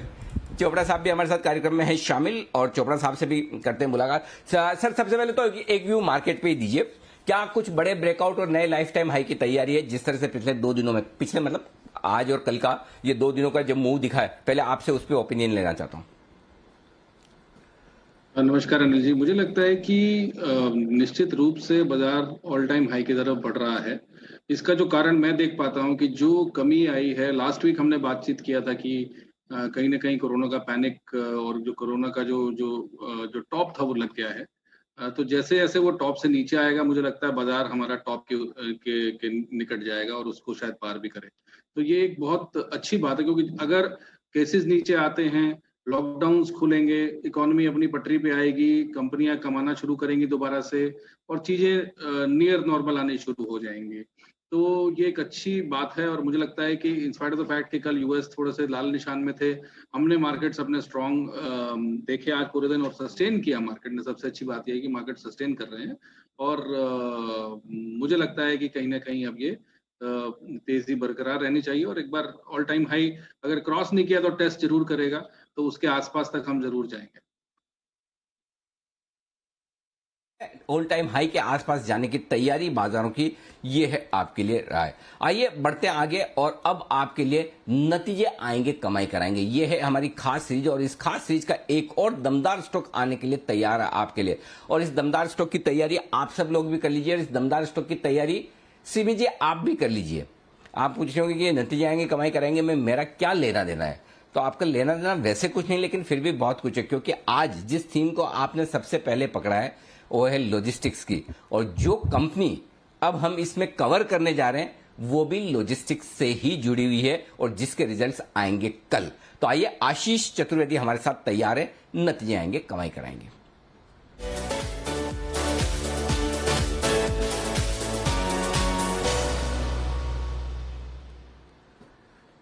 आशीष बताइए, कौन सी कंपनी जिसके आने वाले हैं दमदार results? Anil ji, TCI express दमदार सेक्टर है, दमदार स्टॉक है, यहाँ पर नतीजे भी शानदार देखने को मिलेंगे। सबसे पहले समझते हैं कि तिमाही अच्छी क्यों देखने को मिलेगी।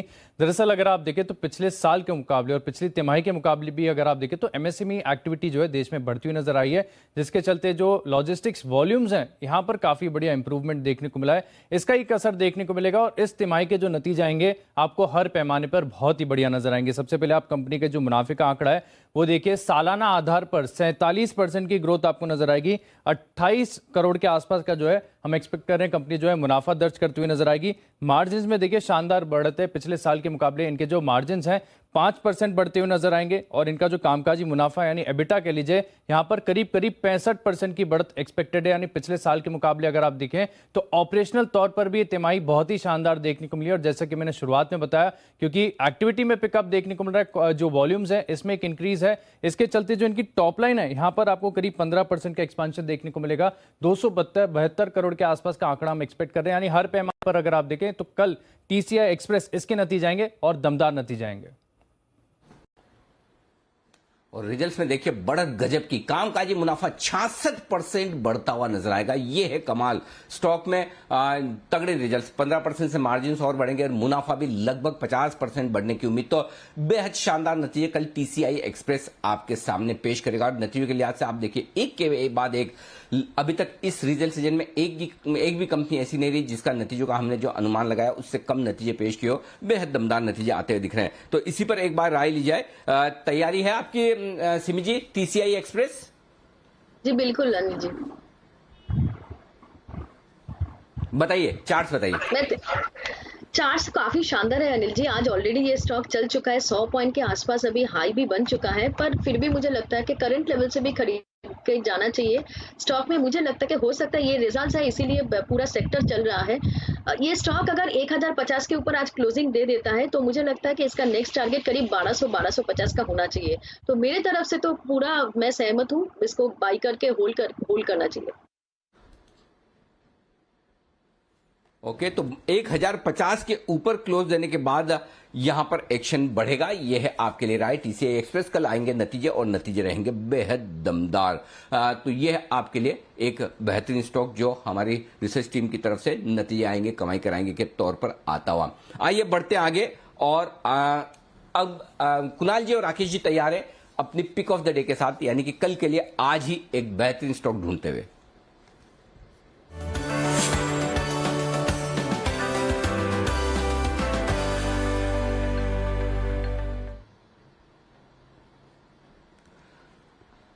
बताएं सर।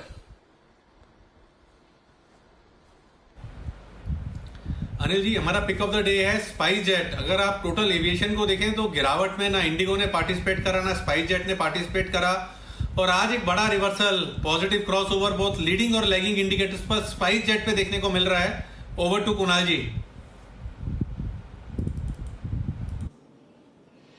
अनिल जी देखिए, सबसे पहले तो ये जानकारी देना जरूरी है कि जो पैटर्न बना है उससे राकेश जी विवाहित हैं। पैटर्न का नाम राउंडिंग बॉटम है और ब्रेकआउट आया है 74 रुपए के ऊपर। स्ट्रक्चर बड़ा जबरदस्त है। और अनिल जी, जब किसी सेक्टर पर किसी की भी निगाह नहीं होती तभी उसमें तेजी बनती है, तभी वो बेस बनाता है। तो यही मौका है स्पाइस जेट खरीदने का। और अनिल जी एक जानकारी और है कि ये भी लॉजिस्टिक्स का ही स्टॉक है, तो जो लॉजिस्टिक्स की तेजी बन रही है उसका असर आपको यहां पर भी देखने को मिल रहा है। तो हमारी खरीदारी की राय है, स्टॉप लॉस रखे हैं 74 रुपए 50 पैसे पर, 74 हाफ पर। पहला टारगेट 80 रुपए का, दूसरा टारगेट 83 रुपए का। तो 83 तक जाना चाहिए। Spice jet high beta stock है, खरीद करके चल।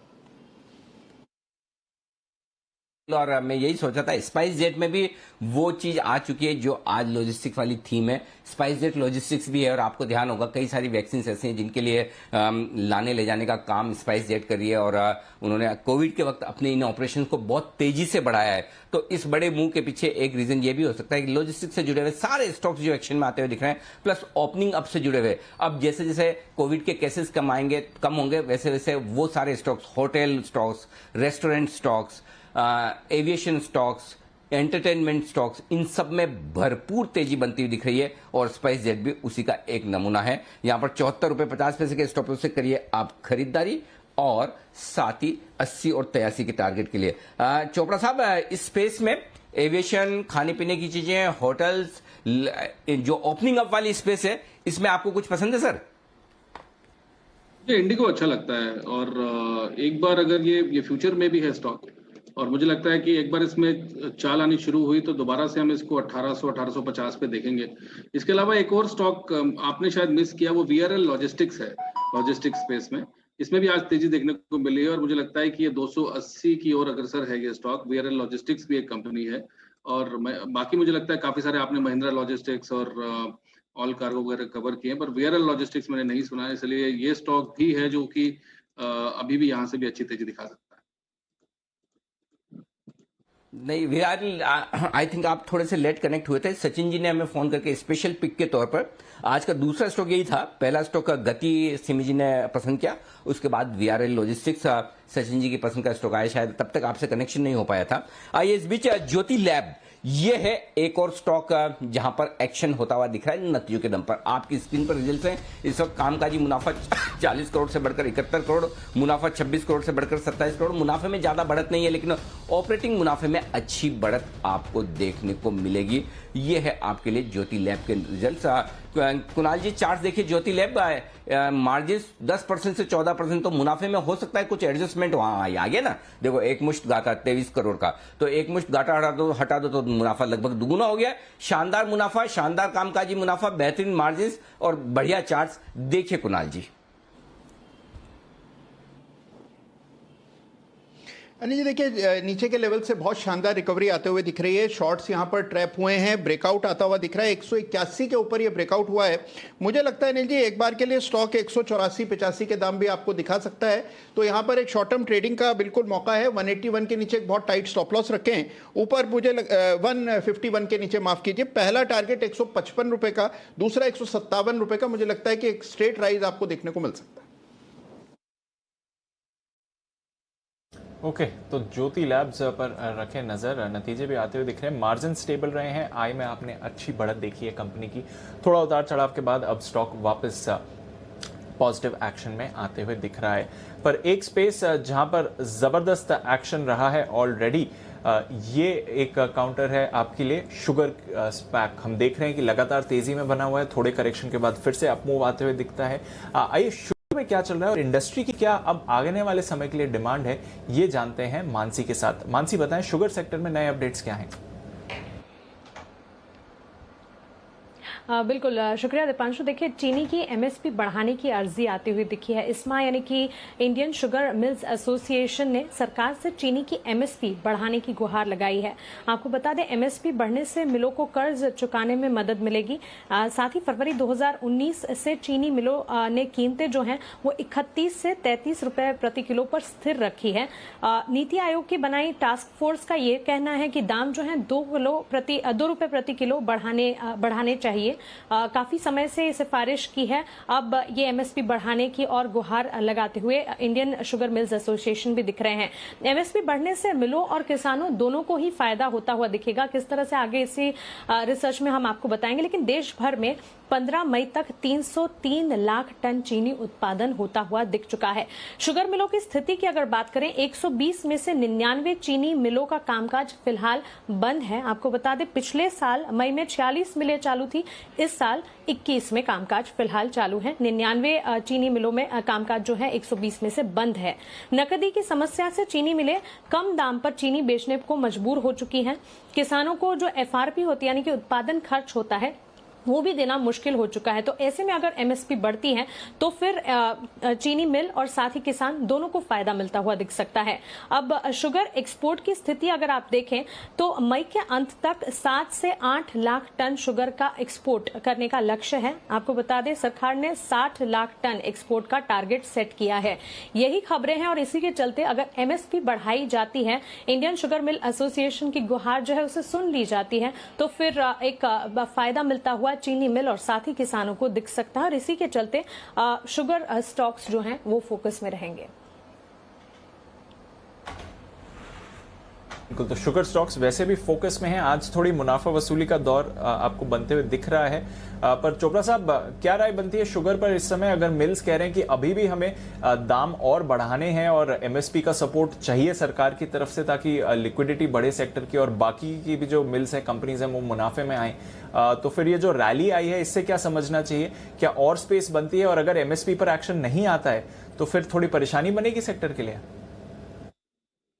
देखिए, दो तीन बुनियादी बातें हैं। मैंने आई थिंक पिछले दो तीन शो से मैं बोल रहा हूँ कि हाइपर इन्फ्लेशन आने वाला है, और कल हमने जो होलसेल प्राइस इन्फ्लेशन देखी वो भी लगभग 11 साल के ऊपरी स्तर पे थी, करीब 11% थी। और हम सब देख रहे हैं कि किस तरीके से जो खाद्य पदार्थ हैं या जो दूसरे पदार्थ हैं उसमें तेजी देखने को मिल रही है।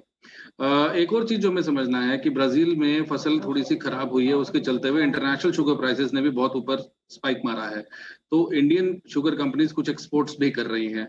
ये एक अच्छी खबर है। अगर इस पे मुझे लगता है कि मंजूरी मिल जाती है कि एमएसपी बढ़ाई जाए, तो काफी सारी शुगर मिल्स जो हैं वो कर्जे में डूबी हुई हैं और उनको कहीं ना कहीं किसानों का बकाया पैसा देना है और उनके बुक्स पे भी काफी स्ट्रेस है। तो मुझे लगता है ये थोड़ा सा स्ट्रेस रिलीज करेगी और अच्छा होगा इस सेक्टर के लिए, क्योंकि कहीं ना कहीं शुगर प्राइसेस अगर आप रिटेल में देखें तो 35 रुपए से लेकर 45 रुपए के बीच में भारतवर्ष में कहीं ना कहीं इसी रेंज में घूम रहा है बहुत अच्छे खासे समय तक। तो शुगर में भी तेजी में देख रहा हूँ पर्सनली, और मैं कहूंगा कि ऐसी कंपनीज के साथ रहें जो कि जिन पे कर्जा कम है और जो थोड़ी बड़ी हैं। फॉर एग्जांपल EID पैरी मुझे बहुत अच्छी लगती है, मुझे धामपुर अच्छा लगता है, धामपुर शुगर्स अच्छी कंपनी लगती है, और इसके साथ साथ डालमिया भारत शुगर्स है, वो भी बहुत अच्छी कंपनी है जो आप ले सकते हैं। तो जितनी शुगर कंपनीज बड़ी कंपनीज बनेंगे तो वहां शॉक कम लगेगा, क्योंकि छोटी कंपनीज हैं जैसे राणा शुगर वगैरह या बहुत सारी कंपनीज है वो बहुत तेजी से स्पाइक मारती है और नीचे भी आती है, कोई गलत खबर आती है। बट अगेन स्टेबल कंपनीज के साथ रहेंगे निवेशक तो बहुत अच्छा रहेगा, और मैं इस सेक्टर में आने वाले 1 से 1.5 साल तक अच्छी तेजी देखता हूँ। और मुझे लगता है रिटेल प्राइसेस भी थोड़े से तेज होंगे आने वाले समय में, क्योंकि काफी समय तक स्टैग्नेंट हैं। और रिटेल प्राइसेस में भी जैसे हमने एडिबल ऑयल्स में देखा, वैसे हम शुगर में भी कुछ तेजी देखेंगे, क्योंकि इंटरनेशनली भी शुगर प्राइसेस काफी बड़े हैं, तो भारत में भी ये ट्रेंड जरूर आएगा। ओके, तो ये है आपके लिए शुगर स्टॉक्स पर अंतर्राष्ट्रीय बाजारों में जो शुगर के दाम मजबूती के साथ बढ़ते हुए दिख रहे हैं, उसका असर आप यहां भी आते हुए देख रहे हैं। लेकिन स्टॉक पे एक स्टॉक पर असर देखिए जो आते हुए दिख रहा है नतीजों के दम पर, जबकि नतीजे अभी तक आए नहीं है, सिर्फ आपको बताए गए कि नतीजे आएंगे दमदार, और उसका नाम है TCI एक्सप्रेस। अभी अभी हमने नतीजे आएंगे कमाई कराएंगे इसमें कवर किया था, और स्टॉक देखिए 18% मजबूत, मेरे ख्याल से 20% के आसपास बढ़कर आया, 1140 का हाई बनाकर 1123 के आसपास। तो लॉजिस्टिक कंपनियों में जो दमदार एक्शन होता हुआ दिख रहा है वो आपके सामने है इस वक्त। आइए बढ़ते हैं आगे। विश्वेश जी हमारे साथ तैयार है, और विश्वेश जी के लिए बिगुल विश्वेश का विशेष।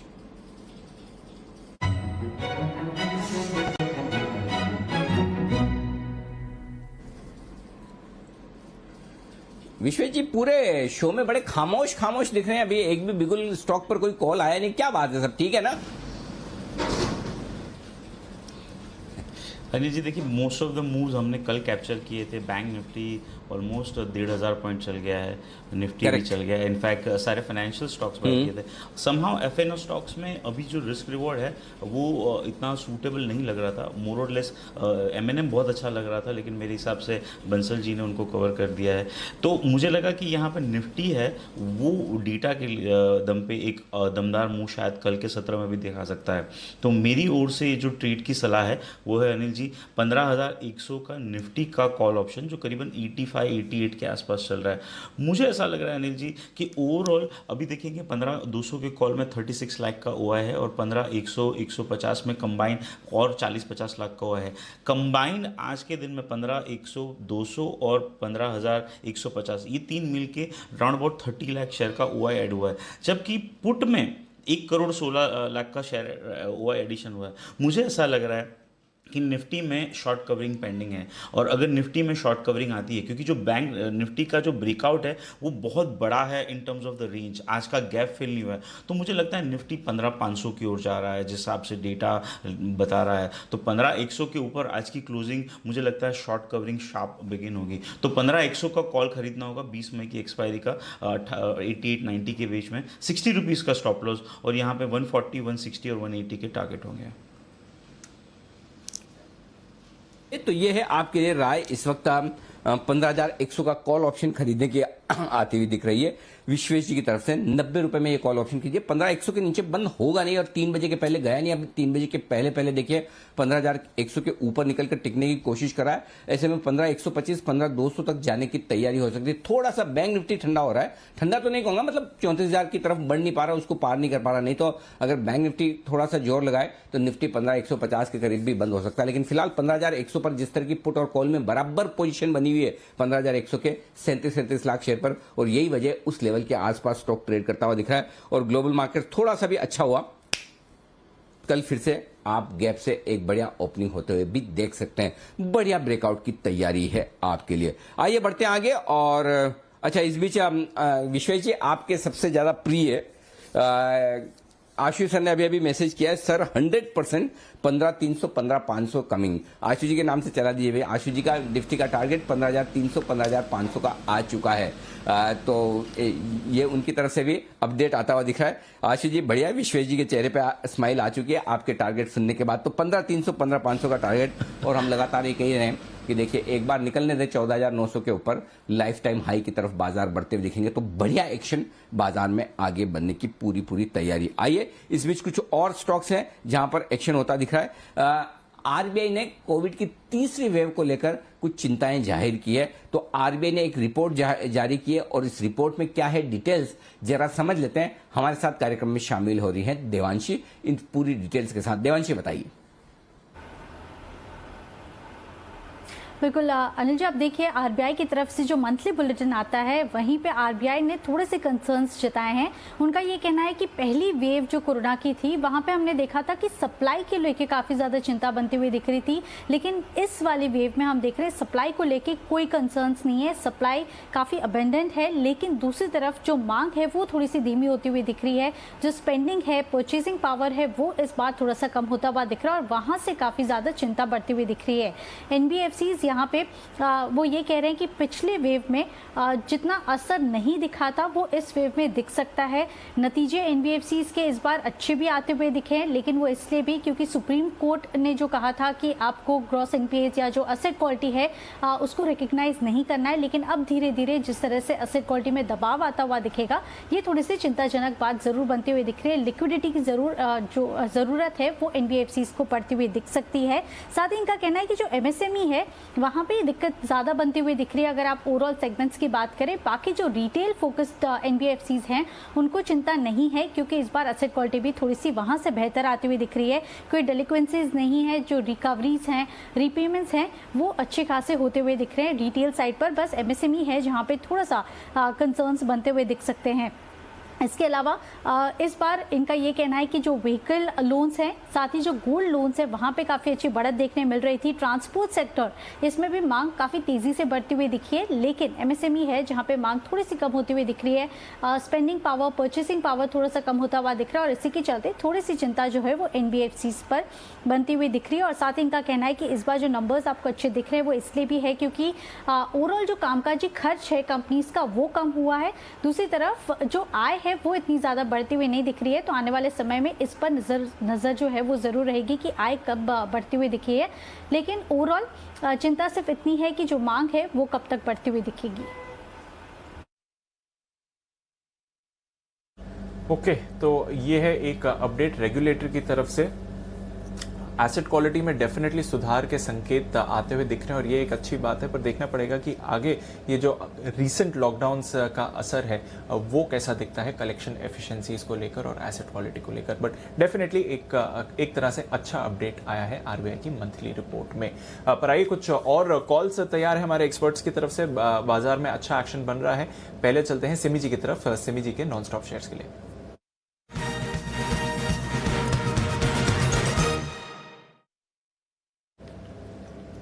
बताएं सिमी जी।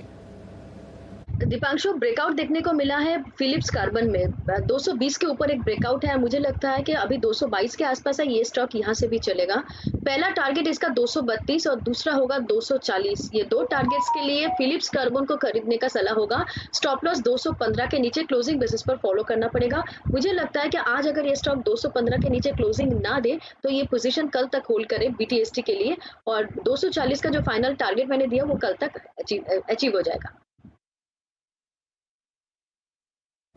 फिलिप्स कार्बन ब्लैक, ये है वो स्टॉक जो हमारे सारे एक्सपर्ट्स के रडार पर आ रहा है। कुणाल जी, राकेश जी को भी पसंद है, वागले साहब को भी पसंद है, सिमी जी को भी पसंद है। अभी अभी मुझे मैसेज भेजा है सेठी साहब ने कि उनके भी टारगेट्स जो उन्होंने रिकमेंड किए थे पिछले हफ्ते वो आते दिख रहे हैं। तो एक बार जरा अपडेट मैं आप सबसे ले लूं। कुणाल जी, राकेश जी, बताएं सर आपकी क्या टारगेट्स हैं?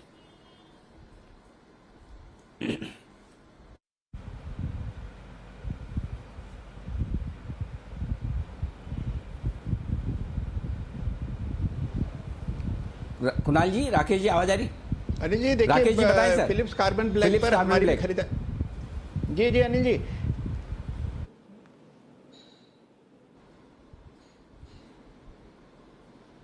अनिल जी हमारी भी खरीदारी की राय है।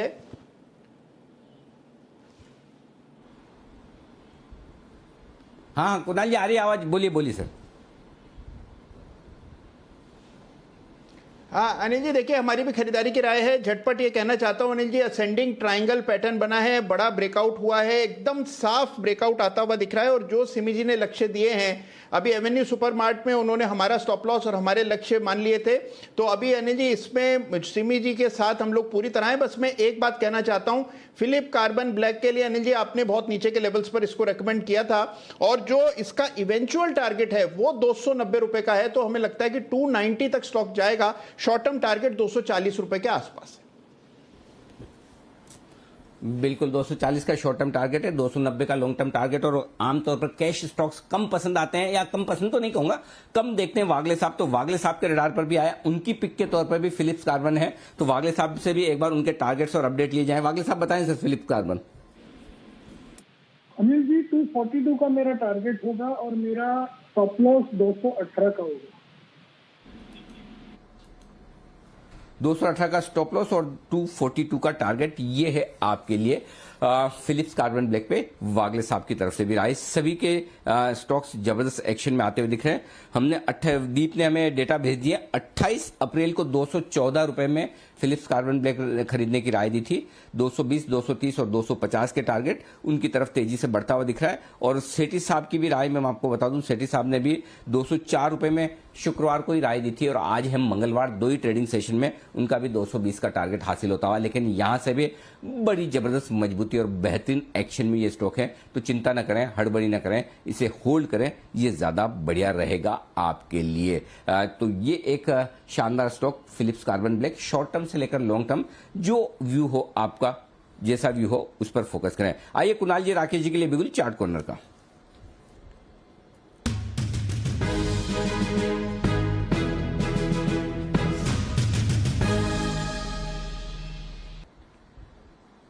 बताएं सर।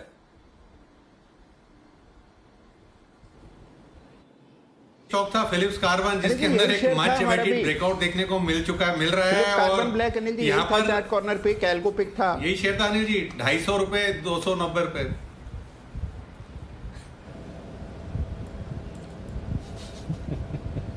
एक मिनट में मैं समझा नहीं, बंसल जी आप और कुणाल जी साथ में बोल रहे थे, मैं सुन नहीं पाया जी, वापस बोले।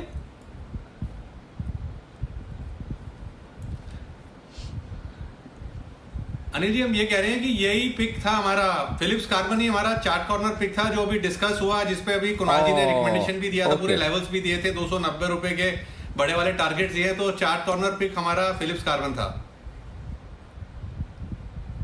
ओके, चलिए बढ़िया है। फिलिप्स कार्बन ब्लैक, और इसके साथ ही कार्बन ब्लैक से जुड़ी हुई दूसरी कंपनी के भी चार्ट्स पे राय ले ली जाए।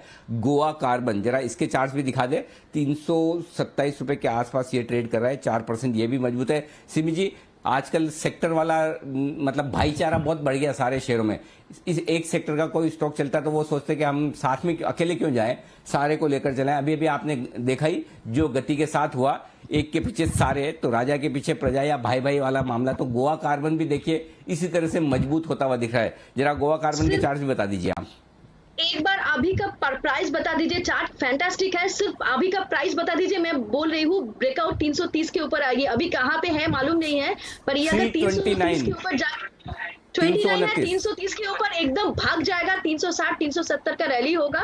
ये बीटीएसटी करके होल्ड करके ले जाना चाहिए। 360 70 30 रुपया का रैली, मैं मतलब यहाँ से करंट लेवल से 10% का रैली मैं एक्सपेक्ट कर रही हूँ।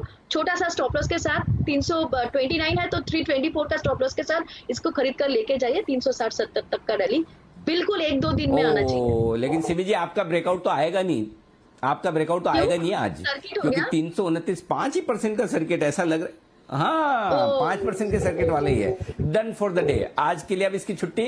कल आपके ब्रेकआउट के ऊपर ही खुलेगा 330 के ऊपर। फिर सिमी जी ने जो चार्ट जो लेवल्स दिए, जी बिल्कुल। आइए एक बिल्कुल स्पेशल पिक का हमारे चोपड़ा साहब के लिए। चोपड़ा साहब भी अपनी एक बेहतरीन पिक शेयर करना चाहते हैं आपके साथ।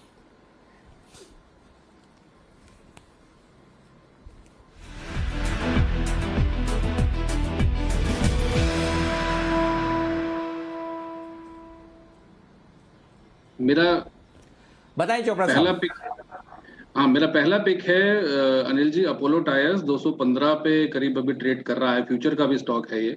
मुझे लगता है ये 225 से 230 तक की का सफर बहुत जल्दी तय कर सकता है। और एक और स्टॉक मैं रिकमेंड करना चाहूंगा, वोल्टास, जो चार्ट्स पे भी बहुत अच्छा लग रहा है, जो करीब 1007 पे भी ट्रेड कर रहा है। और मुझे लगता है कि 1025 1030 के लिए इसको खरीदा जा सकता है। और दोनों ही स्टॉक्स बहुत ही स्ट्रांग लग रहे हैं। तो मैं ये मेरी 2 रिकमेंडेशंस हैं आज के लिए। बिल्कुल। तो अपोलो टायर्स नतीजे के बाद थोड़ा कंसोलिडेशन हुआ था, अब फिर से मूव में आपको आते हुए दिख रहा है। और साथ ही वोल्टास, ये 2 काउंटर्स हैं जो चोपड़ा साहब को शॉर्ट टर्म के लिए पसंद आ रहे हैं। 225 230 के लिए अपोलो टायर्स खरीदें, 1025 1030 के लिए खरीदारी करनी है आपको वोल्टास पर। देखते हैं वागले साहब को क्या पसंद आ रहा है। बिगुल वागले का बंडर।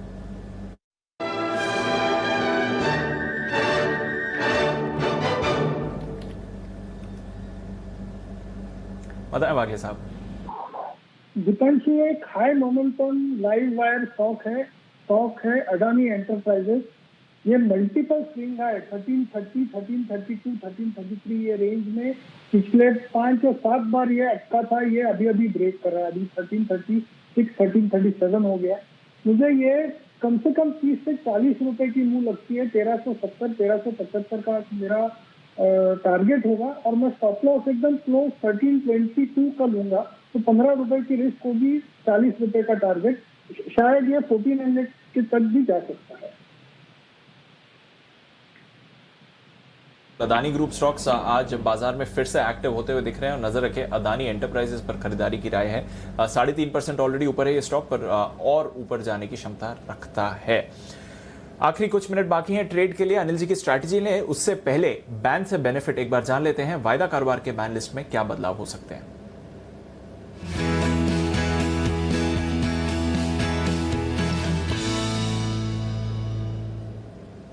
आशीष हमारे साथ तैयार हैं। आशीष, गुड आफ्टरनून। 6 स्टॉक से बैन में, कल तो कोई बदलाव नहीं हुए, बताएं आज क्या बदलाव संभव है। दीपांशु, आज थोड़े से बदलाव हो सकते हैं। 2 स्टॉक ऐसे जो बाहर निकलने की पूरी तैयारी कर रहे हैं। सबसे पहले कैनरा बैंक, यहाँ पर 78% हो गया मार्केट वाइड पोजीशन लिमिट घटकर 80% से नीचे आते ही स्टॉक बैन से बाहर आते हैं। तो कैनरा बैंक यहाँ तो पूरी संभावना है। इसके अलावा सन टीवी पर भी नजर रखिएगा, 81% आ गया।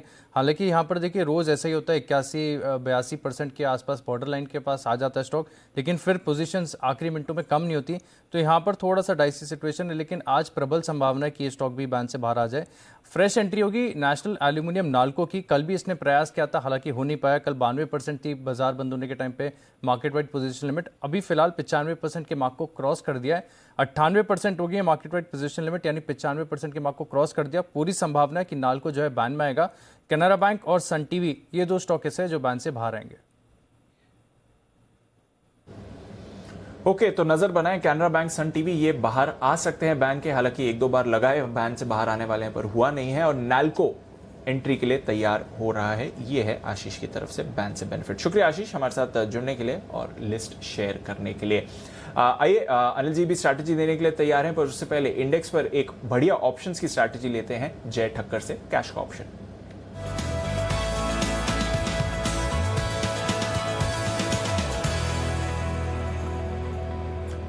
स्वागत है जय, गुड आफ्टरनून, बताएं। जी good afternoon Deepanshu and good afternoon to Anil ji. फिर से 15,050 का ही कॉल खरीदना है। इनफैक्ट मॉर्निंग में जो दिया था उसके तो फर्स्ट टारगेट ऑलमोस्ट अचीव हो चुके थे, वहां पे प्रॉफिट बुक करने की सलाह दी थी। अभी 122-23 के रेंज में मिल रहा है दीपांशु। ट्रेंड देखिए पॉजिटिव ही है, कोई ज्यादा बदलाव नहीं है ट्रेंड में। हाँ ये चीज है कि गैप अप ओपनिंग है और ये गैप जरूर दिख रहा है हमें, तो क्या ये गैप फिलअप होगा नहीं होगा, बट देन वो दैट्स डिफिकल्ट टू प्रेडिक्ट कि गैप पहले फिल होगा बाद में ऊपर जाएगा, बट ओवरऑल तो जाना ऊपर ही है बिकॉज ब्रेकआउट अच्छी तरह से आया है। सो आई थिंक दैट 15,050 जब तक क्लोजिंग बेसिस पर होल्ड कर रहा है ओवरऑल व्यू पॉजिटिव रहना चाहिए। 122-23 के रेंज में आप ये निफ्टी का कॉल ऑप्शन खरीदे 15,050 का। एंड ऊपर में जो पहले टारगेट्स आएंगे दीप, अब मैं थोड़े बढ़ाना चाहूंगा। जो मैंने पहले सुबह दिए थे तब करीब अभी हमने 110-115 के नीचे गैस निफ्टी दिया था और 147 के टारगेट्स दिए थे और 144 प्लस के लेवल्स हमें ऑलरेडी देखने मिले। वहाँ पे मुनाफा वसूल करने का हमें प्रॉफिट बुक करने का हमने सलाह दे दिया था। बट देन अब जो टारगेट्स फर्स्ट इसके बनकर आ रहे हैं दैट इज 158। सो ये 122-23 के रेंज में खरीदे। 158 के पहले टारगेट आपके बनेंगे, सेकंड टारगेट जो बनेंगे वो 175 के। ये दो टारगेट्स के लिए खरीदना है। And on a down side stop loss जो मैंने सुबह 65 तक के दिए थे उसको थोड़ा और ऊपर लेकर आना है। अब मुझे ऐसा लग रहा है कि करीब 78 तक के स्टॉप लॉस हम प्लेस कर सकते हैं। सो BTST point of view overnight के हिसाब से आई थिंक ये निफ्टी का कॉल ऑप्शन लेकर चल सकते हैं। और भी हमें अपसाइड देखने मिलनी चाहिए। आई थिंक ग्लोबल मार्केट्स का और सपोर्ट हमें देखने मिलेगा, जिसका कारण काफी हाई प्रोबेबिलिटी है कल मार्केट फिर से ऊपर ही हो जाए। ओके, तो ये है आपके लिए निफ्टी पर 15,050 की कॉल खरीदनी है। अभी थोड़ी देर पहले विश्वेश जी आपको कह रहे थे कि 15,100 की कॉल खरीदें निफ्टी पर। वहां पर उन्हें बड़े टारगेट्स आते हुए दिख रहे हैं और जय भी कह रहे हैं 15,50 की कॉल खरीदने के लिए। यहां से भी आपको अच्छी तेजी बन सकती है। 15,100 के ऊपर है बाजार और 15,50 के ऊपर क्लोजिंग और बढ़िया मानी जा सकती है बाजार के लिए। तो आइए फिर बाजार बंद हो उससे पहले अनिल जी की स्ट्रैटेजी ले लेते हैं।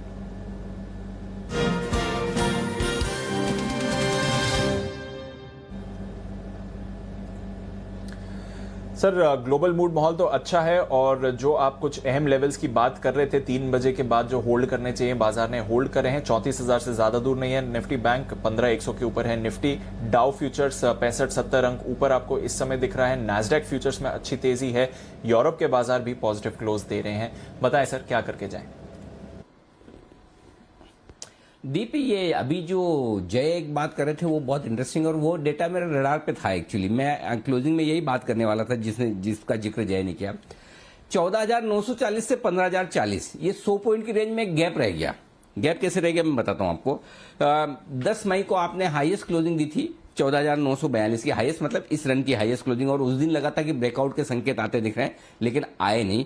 कल का हाई पॉइंट था 14,938 यानी कि लगभग वहां पहुंचे जो बढ़िया क्लोजिंग अब तक की थी आपकी मार्च के बाद की, 16 मार्च के बाद की मेरे ख्याल से जो क्लोजिंग थी वहां पहुंचे, वहां हम रुक गए। ठीक है, अब आज हमने गैप दिया वहां से और सीधा 15,040 का लो बनाया, जबकि हमने 20 अप्रैल के आसपास 15,044 का हाई बनाया था। तो ये 100 पॉइंट का जो बीच में गैप रह गया 14,940 से 15,040 का, अब यहां पर वापस बाजार जाएगा एक बार करेक्शन देकर। अगर गया तो वो बहुत स्ट्रॉन्ग बाय जोन बन जाएगा, नहीं गया तो नहीं भी गया, क्योंकि जिस तरह का मोमेंटम है जरूरी नहीं कि वहां पहुंचे ही पहुंचे, उससे पहले लाइफ हाई की तरफ भी बढ़ जाए तो भी बड़ी बात नहीं। तो जब पहुंचेगा तो वहां पर खरीदारी की पोजीशन में आपको और ऐड करना है। 15,040 के बजाय 15,100 के ऊपर की क्लोजिंग मिल रही, इससे बढ़िया कोई बात हो नहीं सकती। तो मेरा ये समझना है आपको अपनी खरीदारी की पोजीशन होल्ड करनी चाहिए। 14,950 का एक पुट ऑप्शन ले लें। अगर आपको रिस्क लगती है तो 14,950 का पुट ऑप्शन ले लीजिए आउट ऑफ द मनी का, वहां पर आप खरीद कर जाए ताकि आपकी हेजिंग हो जाए, या फिर आप 15,300 का कॉल ऑप्शन बेच सकते हैं ताकि आपका स्प्रेड बन जाए। दोनों में से जो आपको पसंद हो करिए। बैंक निफ्टी क्लोजिंग 33,800 के ऊपर की मिल रही है, अच्छी है मेरे लिए, इसमें कोई डाउट नहीं। 34,000 के ऊपर की मिलती तो और बढ़िया, लेकिन 34,000 के बेहद नजदीक बंद होता हुआ दिख रहा है। तो बैंक निफ्टी भी मेरे लिए ब्रेकआउट के संकेत दे रहा है। थोड़ा सा ऊपर बंद हो जाता तो ज्यादा कॉन्फिडेंस रहता, लेकिन फिर भी निफ्टी जिस तरह से ऊपर आया है, अब बैंक निफ्टी भी धीमे धीमे मजबूती दिखा रहा है। तो बैंक निफ्टी में 33,500 के पुट ऑप्शन के साथ खरीदारी करके चलें, जहां पर आपकी हेजिंग हो जाएगी, या आपको कॉल बेचना है तो 34,500 का बेचकर भी चल सकते हैं। दोनों में से जो आपको पसंद हो करिए, लेकिन तेजी की पोजीशन को बनाए रखें, छोड़े नहीं। एक ही रिस्क है 14,940 15,040 इस रेंज में वापस आ गया तो, और आया तो खरीदा जाएगा। जय बराबर है ना, ये एकदम रेंज जो आपके गैप वाली जो आप बात कर रहे थे वही है ना? परफेक्ट अनिल जी जनरली काफी तरह के गैप्स होते हैं, ब्रेकअवे गैप होता है, रनअवे गैप होता है। जब ऐसा कंसोलिडेशन होता है और वहां से ब्रेकआउट आता है तो जनरली वो ब्रेकअवे गैप होता है जो काफी समय फिल नहीं होता, बट देन वो फिल हो भी सकता है, तो you never know. So best चीज अनिल जी जो आपने राइटली पॉइंट की है कि जहां पे सबसे ज्यादा हमें ओआई देखने मिल रहा है 15100 के कॉल पे, उसके ऊपर कंफर्टेबली ट्रेड कर रहा है और ओवरऑल मोमेंटम पॉजिटिव है, तो हम यही मानकर चले कि मोमेंटम और कंटिन्यू ही रहेगा। बट अगर आया नीचे आया और अगर ये गैप फिलअप हुआ then should be utilise as an buying opportunity. उसमें घबराना नहीं है। The best part is that कि अगर वो गैप भरता है तो I don't think traders should panic, they should utilise that as a buying opportunity. तो बात आपने बिल्कुल सही कही अनिल जी कि नीचे आया तो और ऐड करें। ओके, नीचे आए तो और ऐड करें, ये है आपके लिए राय इस वक्त। आखिरी जय भी विश्वेश भी कुछ उस पर कहना चाहते हैं, लेकिन आखिरी 2 मिनट बचे हैं। जय, मैं आपके लिए बिल्कुल नहीं बजा रहा हूं, पहले एक बार जल्दी से आप अपनी कॉल बता दें जय का जैकपॉट।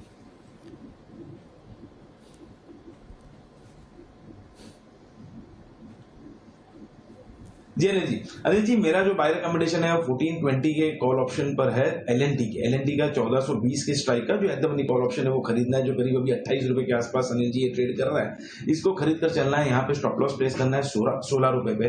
सो 28 पे खरीदे, 16 रुपए का स्टॉप लॉस रहेगा। ऊपर में जो फर्स्ट टारगेट इसका अनिल जी बनेगा that would be 38 and second target जो बनेगा वो है 46 एंड 46। ये 2 टारगेट्स के लिए एलएनटी का 1420 का कॉल ऑप्शन खरीद कर चलना है। मुझे ऐसा लग रहा है कि अभी रिजल्ट्स के बाद अच्छी खासी हमें इसमें प्रॉफिट बुकिंग थोड़ी बहुत देखने मिली। अब फिर से एक अपवर्ड मोमेंटम एलएनटी में स्टार्ट होना चाहिए।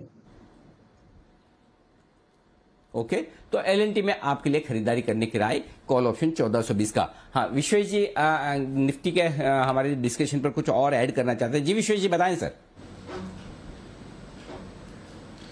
देखिए अनिल जी निफ्टी का डेटा बुलिश है, साथ साथ एक चीज़ ये समझनी होगी कि फरवरी के बाद ऑलमोस्ट 3 महीने का साइडवेज कंसोलिडेशन का अपर एंड जब आप गैप से ब्रेक कर रहे हो, जो मैंने थोड़ी देर पहले ट्रेड दिया तो मैंने यही कहा था, तो that is a run away gap. और ये जो रन अवे गैप होता है ये ट्रेंड लाइन के ऊपर खुला है। एट द सेम टाइम 34,000 के कॉल में आज 10 लाख शेयर ऐड है और 34,000 के इन द मनी पुट में भी 7 लाख शेयर है। मुझे लगता है कल के दिन में भी ये जोर से भागेगा और ये गैप शायद एटलीस्ट कल फिल नहीं होगा।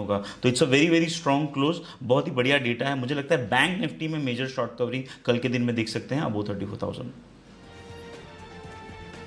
बिल्कुल ठीक बात है, मैं सहमत हूँ। और ये जिन लेवल पर बंद हो रहा है वो ताकि क्या दोनों को है ना कंफ्यूज रखे, तेजी और मंदी दोनों वालों को। मंदी वालों को आखिरी उम्मीद रहती है कि 34,000 के पार नहीं निकला, एक दिन और देखते हैं। तेजी वालों में अगर कॉन्फिडेंस है तो वो 34,000 के पुट में जो खरीदारी करके जा रहे हैं ऑलरेडी, माफ कीजिएगा बिकवाली करके, 34,000 के पुट पे ऑलरेडी 11 लाख शेयर जुड़ चुके हैं। आज 10 लाख शेयर शॉर्ट हुए हैं वहां पर। इसका मतलब तेजी की पोजीशन देखिए, अगर कोई लेवल पार नहीं हुआ, उसके ऊपर बंद नहीं हुआ और उसके पहले पुट राइटिंग वहां पर हो जाती है तो ये बताता है कि किस तरह से तेजी करने वाले लोग अपर हैंड पर हैं और वो बैंक निफ्टी में साफ दिख रहा है। तो कल का एक्शन बेहतरीन रहेगा और जिस तरह का मोमेंटम है आमतौर पर एक्सपायरी के हफ्ते में जो शुरुआत होती है, खैर हालांकि ये मंथली नहीं है वीकली है, लेकिन जो 2 दिनों से एक्शन भरपूर बना है वो आगे भी रहने की पूरी उम्मीद है। आइए प्रोविजनल क्लोजिंग आपके सामने आ चुकी है, रख दूं मैं आपके सामने 15,110, 15,100 के ऊपर बंद होता हुआ निफ्टी, 187 अंकों की मजबूती, लगभग 500 अंकों की तेजी है, 33,955 के आसपास बैंक निफ्टी और सेंसेक्स 623 अंक ऊपर 50,200 के पार बंद होता हुआ। फाइनल क्लोजिंग का कुछ सेकंड्स के लिए करेंगे इंतजार, लेकिन तब तक आइए बाजार बंद होने के बाद के एक्शन पर आपको दे दे अपडेट। कोरोना के इलाज से जो एक बड़ी दिक्कत होती दिख रही इलाज होने के बाद, वो है ब्लैक फंगस, जिसका जिक्र लगातार हम कर रहे हैं। इसका जो मेडिकल नाम है म्यूकर माइकोसिस।